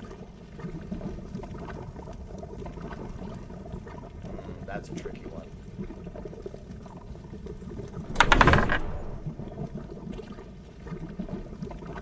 He resists. No, I don't think so. I won't give that up. What other payment do you have? I'm sorry for you. This item is only available in this form of payment. For what you seek, it is the only way to make it work. It can show you the way, and it can guarantee you your shot. Oh, that's gonna be hard to resist. Oh, and he still resists. Oh my, what a good guy.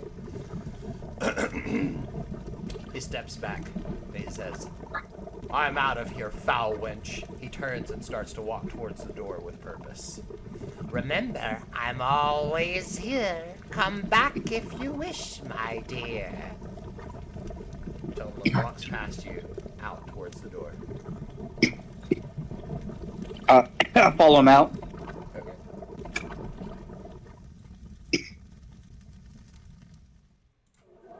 That was an impressive place, wasn't it? She's a foul witch.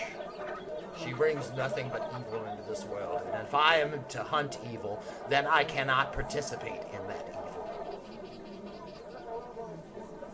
For You mean hunt evil? I may become the beast that which I very hunt myself. You don't seem like one of Callum's normal goons. I'm not from here. He's enlisted me and given me coin and given me purchase to further my cause. He is not evil. He is just greedy. Oh, then a little bit dense. He smiles a little bit and nods.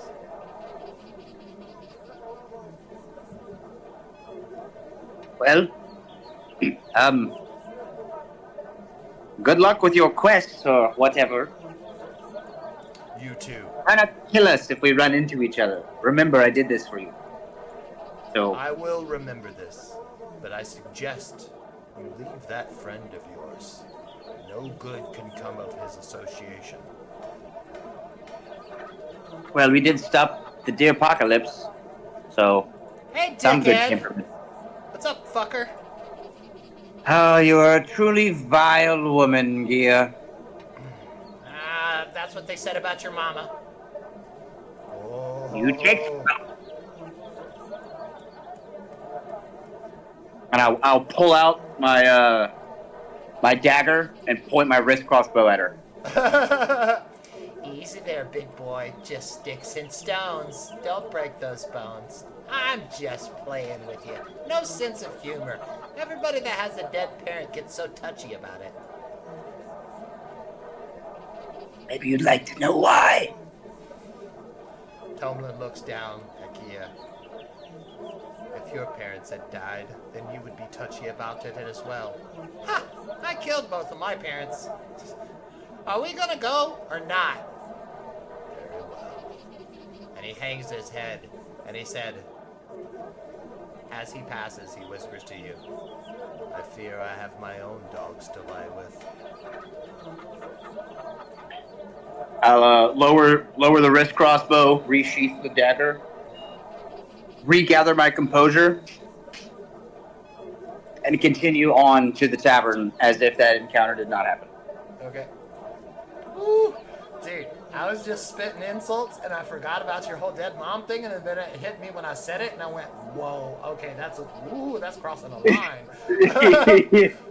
That's what I mean. Is like, I'll fucking kill you. Yeah. I was like, oh, good shit, that played out good. That played out really good. Okay, back inside the tavern. Marjorie. Yeah. I keep forgetting I'll put this at the bottom now because it's the clean version. You've been listening to some things for a while. You've overheard a bunch of different things. If you could, please roll me insight and perception.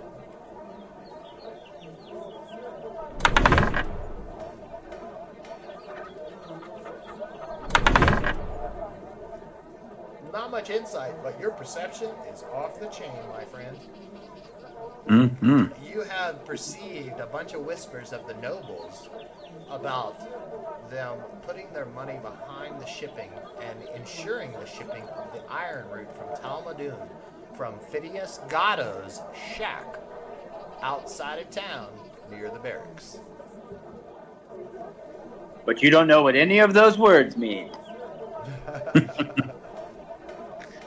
Yeah, I'll ponder for a couple of minutes what shack means. It's his, But isn't it the guy? You know it's the sharecropper shack. That's where they're storing it, up against the fence of the town. But I've already been there and talked to him. Right? I also told you they were storing. Yeah. But why would all these nobles be insuring the transport?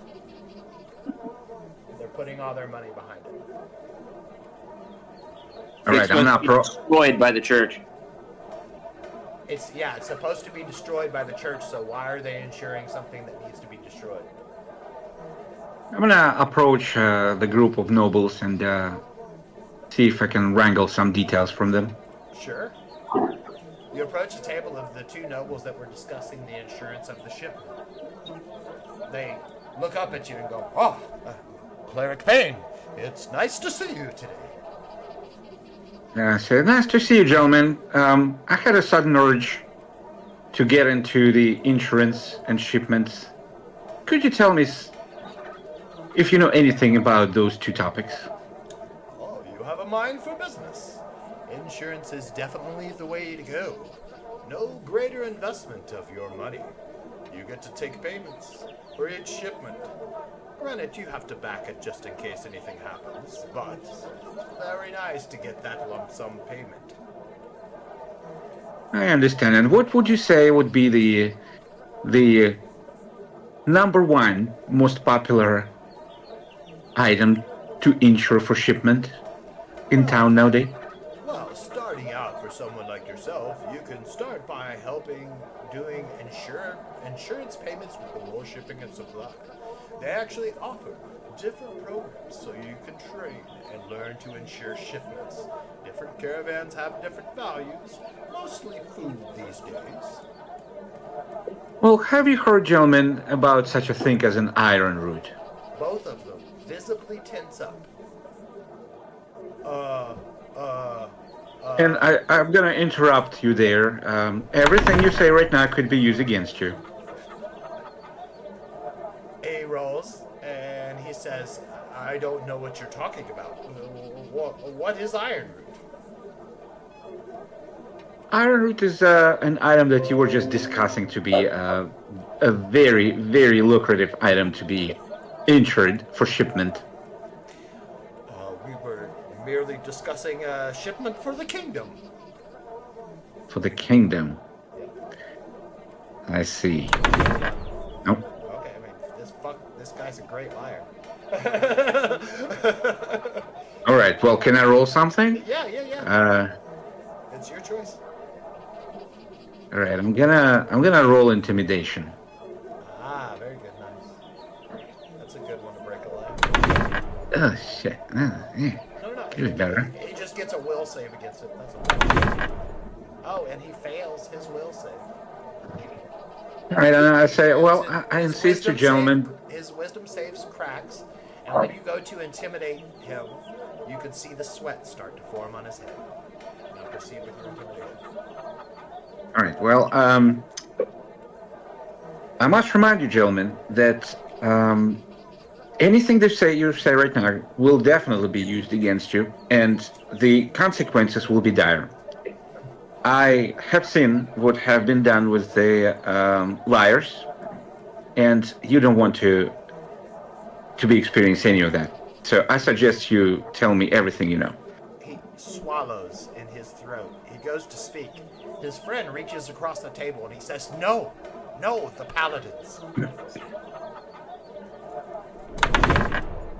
The paladins will not save you.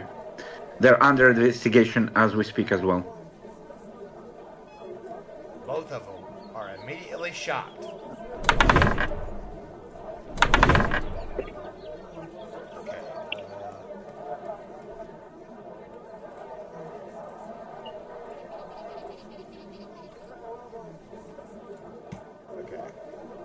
Alright, both of them are immediately shocked when you say the paladins are under investigation themselves. One of them sits up and he says, "No way. The church would not investigate itself." But, and the other one is trying to edge in, but he keeps speaking up against it. Do you dare to find out? Citizen, what your name is? I'm gonna write it down. Okay. He says, "My name is Jeff." My name is Jeff. All right, Jeff. I think you're gonna spend the next couple nights with bishops. No, not the bishops. Pick it up. Bishop. Carl gets up and starts running for the door. Jeff kind of holds his ground at the table. All right. Can I maybe? Hold on. About this time, Baltan walks in, carrying a rope. I scream, Baltan, stop that Jeff right there. Baltan, perception.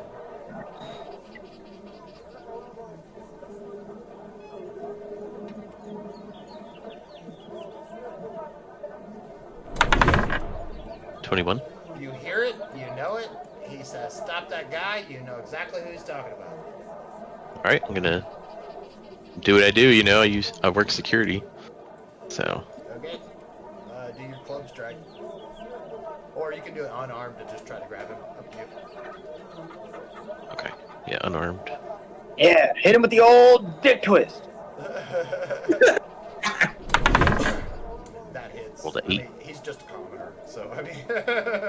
Yeah. I think his AC is like 4. Yeah. You got him. And I go, here you go, Marjorie. You grab him, and he's screaming, "No, no, no! I don't want a visit from the bishops." Well, I'm afraid it's too late for that now, and you will get a visit from bishops, but you can tell me a thing or two right now that could soften the blow a bit. Persuasion. Okay.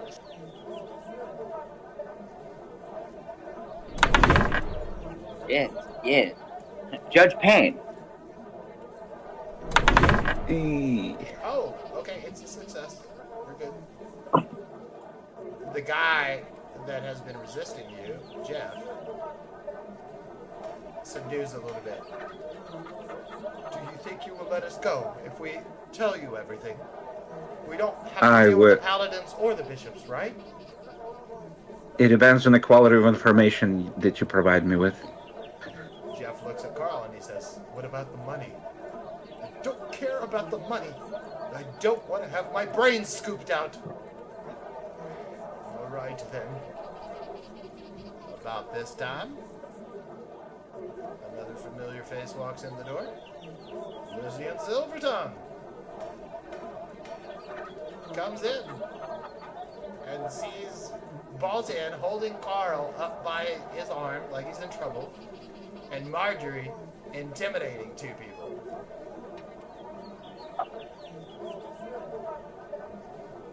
A beautiful Run sight. No run over.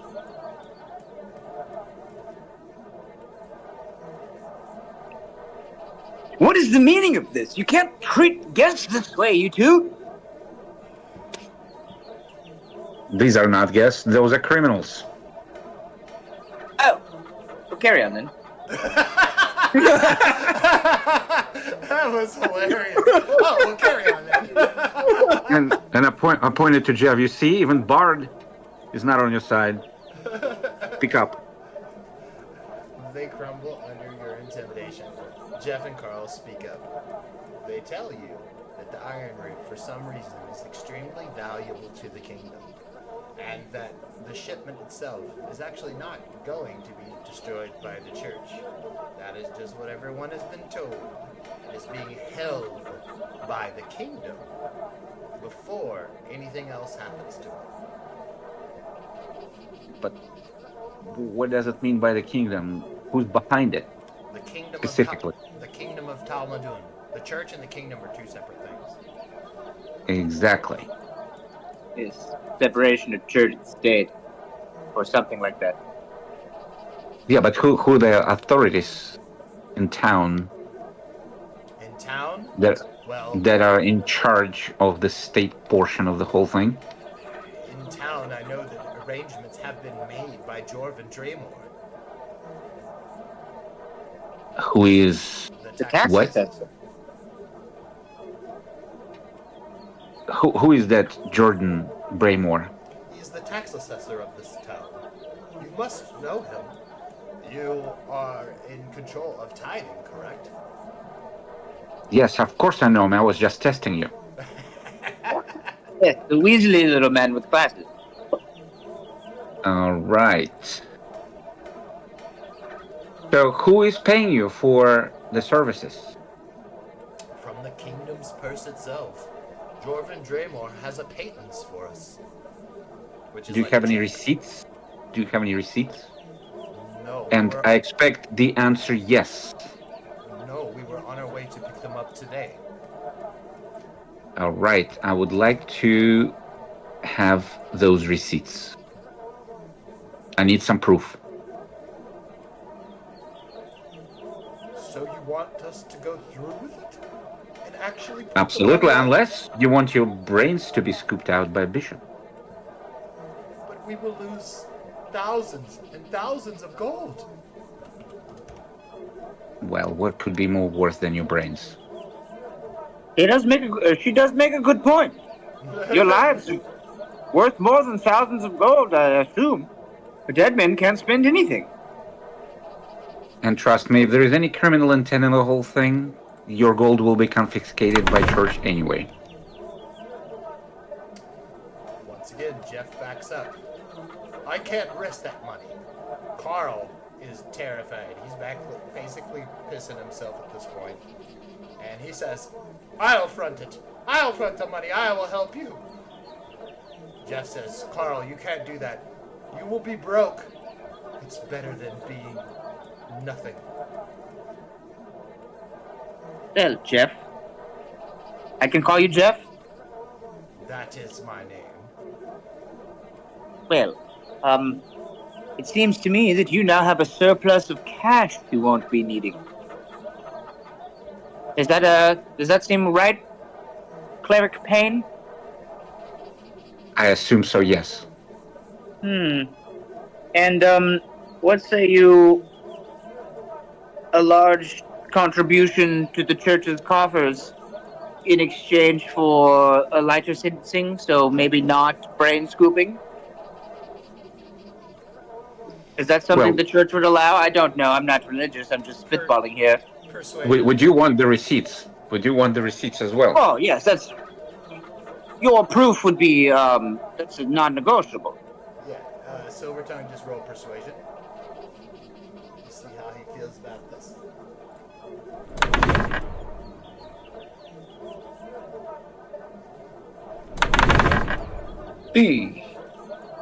By the way, Bald Hand, you should be giving us guidance. Yeah, you got that guidance power, remember? Oh, yeah. Wood elf magic. And you're always supposed to do it like when I call a roll, you can say guidance and then just roll. Okay. And it's just added to whatever score you want it to be added to. You just state it beforehand. But it doesn't matter. And it lasts for a minute. Yeah. Doesn't matter. So- Lucian crushed it anyway.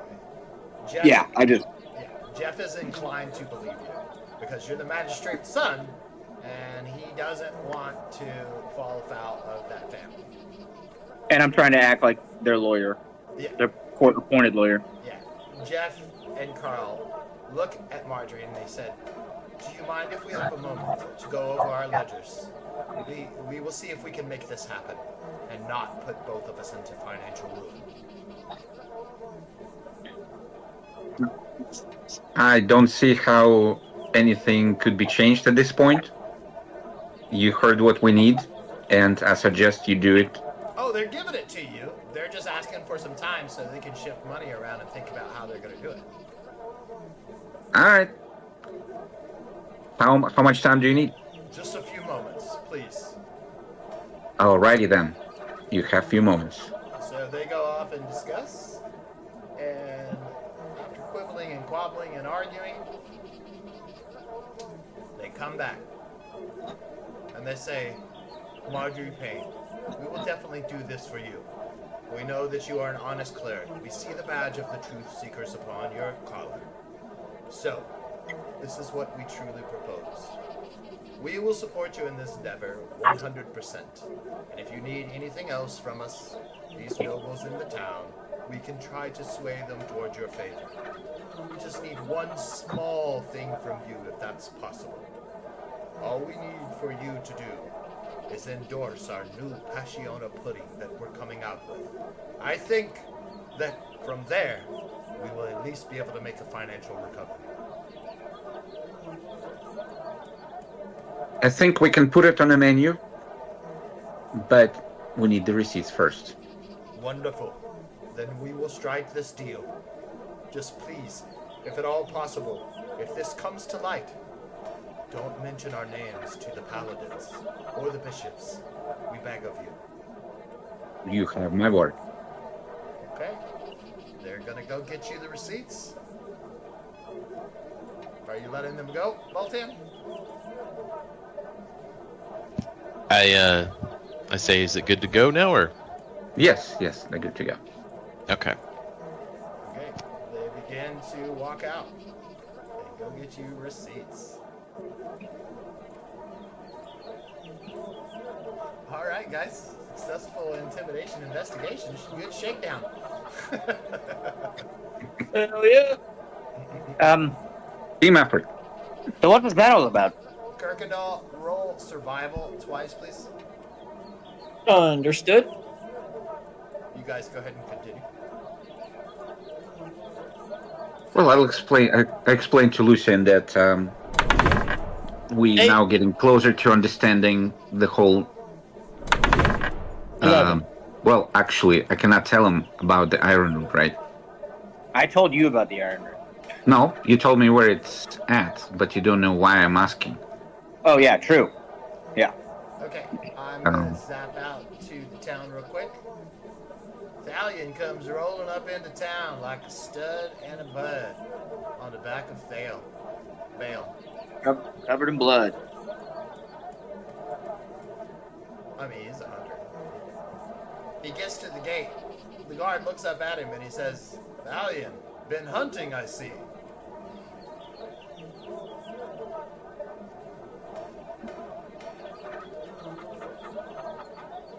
Thalion, are you there? Okay, I guess not. Alright. It says that he's in the chat. He is in the channel, and he is not muted. Yeah, he's not muted. I guess Kenneth never made it back. Okay. Yes, I don't know. Let's keep an eye out for Thalion. Thalion, if you can hear us, we can't hear you. Alright, let's go back into the tavern. I'm gonna go ahead. I don't do this often, but I'm gonna go ahead and bring him into town and bring him into the tavern. Okay. At about that time in the tavern, when you guys are discussing,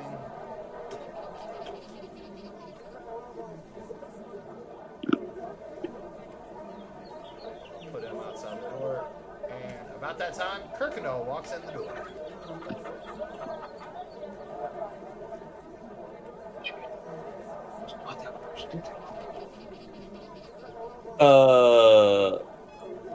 Is my torch made? Yeah, that's what those rolls are for. Oh, okay, cool. Refresh your character sheet, you'll still need your map. Alright, give me a second. Let me do that. Okay, Kuykendahl, you walk in the door. Baltan, Marjorie, Silvertongue, go ahead. And Thalion, if you can hear us, let us know when you're back, bud.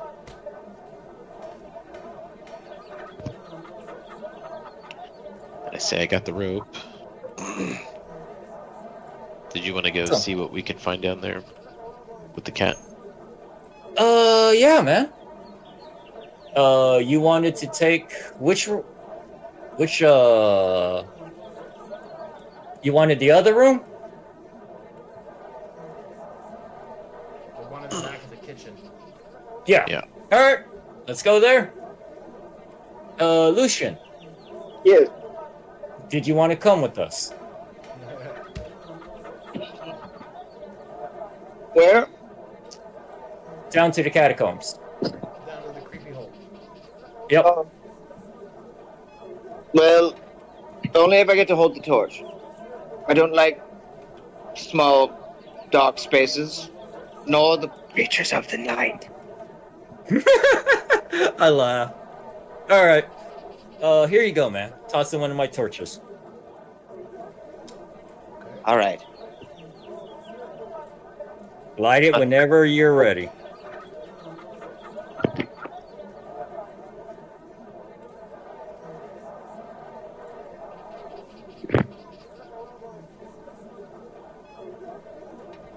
So, have you all decided?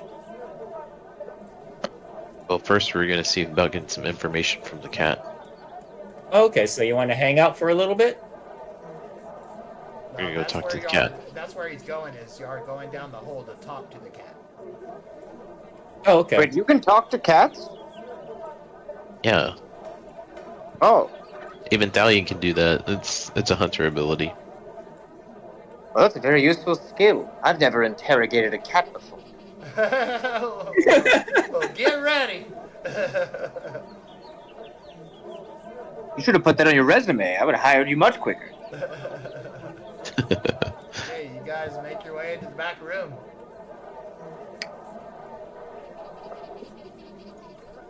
Do we want to take the fish with us? You got more in your inventory. Yeah, I got it. Did anything take the fish, by the way, while we were? Nope. No. Okay. Lucien closed the door.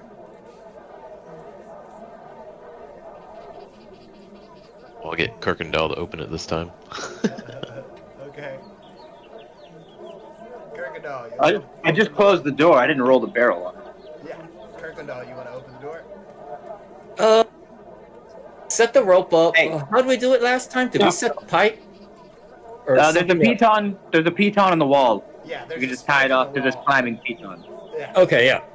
Let's do that. I did And then not cast drop the them rope. back. That's not how pitons work. Okay. Sure. Slide a hand or tie off. Okay, sleight of hand. Roll good, baby. 2. You all visibly see a very shoddy knot that Kuykendahl ties. Aren't you supposed to be like a sailor or something? Shouldn't you know knots and other nautical type things? Sorry, still a little nervous. Would you like me to do it? Would you please? Yes. Slide a hand. Kuykendahl recently remembers most of his people used on dinghies, not actual ships. There are no ropes on a canoe. Yeah. The rope is tied off. Kuykendahl, you want to open the door? Yep. Okay, the door opens. This one had a bit of a drop, didn't it? Yep.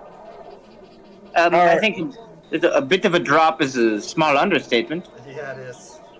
I believe it's a sharp drop and then a hard 45-degree turn. Yep. Very much like a trash chute. So, have fun. Alright. I'm going first. Athletics, please. Come on, baby, don't be an asshole. 23. Boom. You scale down this bitch like you ain't got no problems, but you barely fit. Damn diet. Alright, who's up All right. next? Baltan? Go down. Athletics. Or you can use acrobatics. It's your choice whether you want to be dexterous about it or just like try to hold yourself with strength. Got 14. Okay. You make it down pretty nimbly. Nobody's fallen on anybody yet. Position myself to where I can catch someone. Would you mind? Okay, yeah. You are down. I think it should be fine with just us two going down. Yeah. It's Is anybody else Uh, going to go down with them or just leave it at that? I'm waiting for receipts. Yes, I'm going to guard the entrance. Okay. Heroically. Alright. later, yo. I'll shout down the hole. I'll act as a rear guard. Understood. You get down into the dungeon. The sound of trickling water. The door that you had unlocked before is before you. And at the end of the hall, the small cat door. Kuykendahl, you find yourself nervous because you remember the flash of the saw blades that sawed through you before. Yeah, let's not go that way. That's the only way to go, buddy. Shit. Is a cat there? You gotta go look in the door. Lucian? Or not Lucian. Only the penitent will pass. Only the penitent will pass. Well, didn't the cat show me where the trap was to activate it? Yeah, it was cords on the ground. You opened the door fine last time. The problem was is when he tossed the fish in there, it tripped all the cords on the dust on the ground and the cat. Okay. Well, I'll go ahead and grab one of the fish and place it like outside of the area to see if maybe the cat will come out. Perception.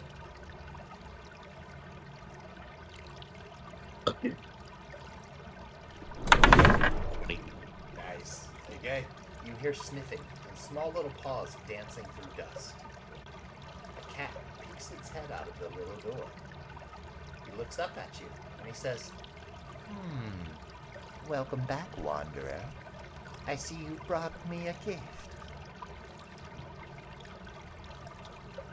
I say, yes, I have. I've brought you some fish more so we can trade information.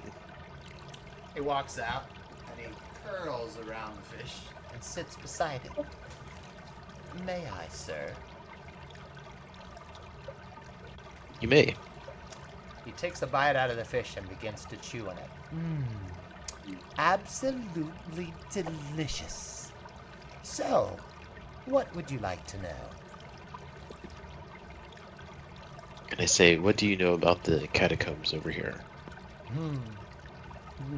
Now, be careful. This one fish gets you like one real true conversational thread. Let's just say that. Are you sure that's what you want to ask? Or would you like to know how to get past this trap in this area and into the rest of the catacombs? Or do you just want a general description? And I pull out another fish and I say, maybe more information as I can get. Of course. This man has come ready. Please, if you would, deposit the fish. And I'll toss it to him. He goes up to it, he tastes it. Oh, such good quality. Well, first off, I can tell you that the catacombs this is where people were buried before all this consumption nonsense came through. Now they just seem to burn the bodies.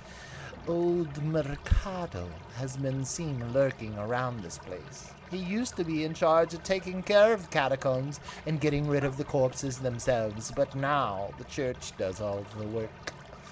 There's been a few people come through here, but I'm not sure if I need to divulge that information. As for specifics, there have been some rumblings and goings-ons through the catacombs. Men in nice clothes, people that seem to change shape. One fellow even came in robes. And also, I would be wary of where you step. It's a pretty dangerous place. Like this monstrosity that seemed to chop down your friend last time. I don't think he would make it through this alive without any help. He would be decimated in no time.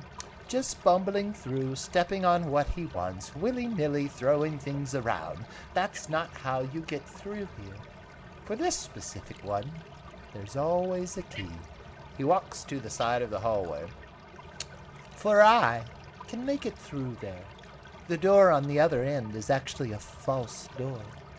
If you were to try to pick it, or anything of that nature, it would explode and take that small little halfling's head off that was with you last time.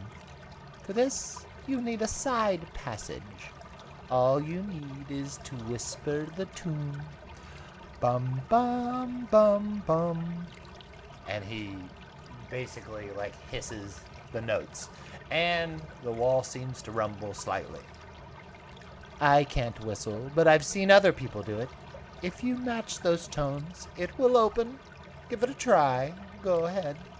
And he lays down and starts to chew on one of the fish. Okay. So I'll go ahead and try that. The wall opens, and it reveals a staircase heading down.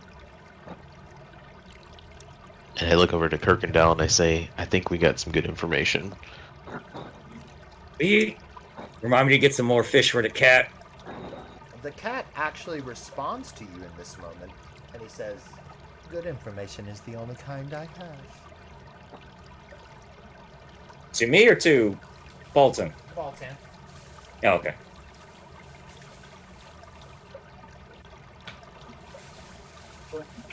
Oh shit! So basically, Bolton. we have a new way into the catacombs.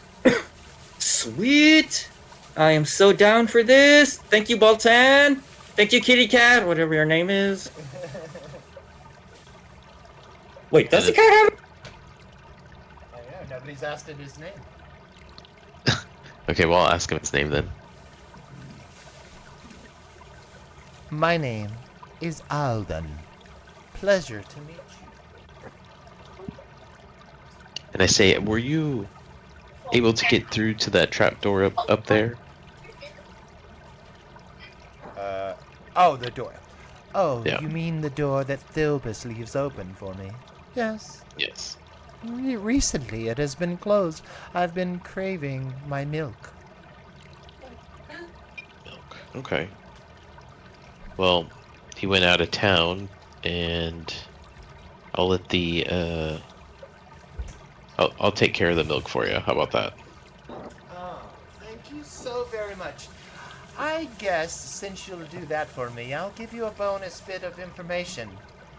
Be wary of the circles on the grounds. One might find themselves whisked away to another one, and then trapped inside of it, and then they can't breathe for some reason. That is very good information. Thank you.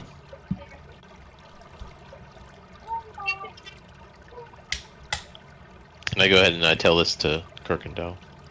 Okay. Hell. So circles are bad. Alright, so we avoid those. And Aldo sighs and says, "One last little tip. There's a lot of creepy crawlies down there. If you have a problem with spiders, I wouldn't venture forth." Spiders. Not a problem. I squash them. So I got a club. So, Kuykendahl, you just gonna run down the stairs? Walk down the stairs. Actually, screw that. Light the Well, torch. I think we should go talk to everyone upstairs real quick. You wanna? Yeah. Alright, I'll go ahead and stay down here. Okay. Baltan. Acrobatics roll, since that's what you're good at.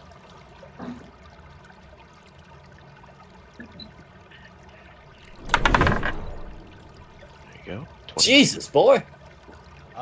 You basically zip back up like it's goddamn counterweighted zip line. You pop back up. Marjorie and Lucian are standing there. So I inform him what I found out with the cat. Dalian, did you ever come back, buddy?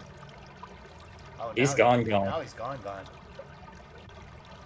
I'm willing to bet he fell asleep Oh, and his phone has now died. that's okay. Okay. Baltan, you're back up. We'll end it here anyway because it's already 10. So. Alright, we're just investigating the caverns or catacombs, so Frank, it's a good spot. Are you gonna take a peek down the stairs? Nope. You're not gonna look? Alright. Let's go take a peek. So let me roll stealth. No, See you how don't need to roll fat- stealth. You're just looking down the stairs. Alright. I'll just roll sneak. Just to make myself feel better. Okay. Roll your stealth.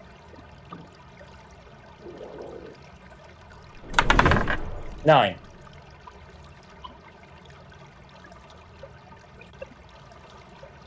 You peek down the stairs, and then this is what you see. You see a couple spiders crawling around.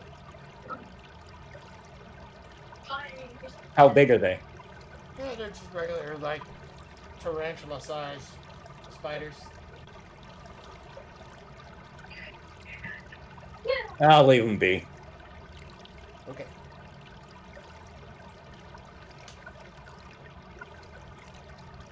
Okay. All right, guys. Y'all want to call it there? Yep. Sure. Okay. All right, man. Good run. Quite a lot was actually accomplished. It's pretty good. Pretty good. Enjoyable.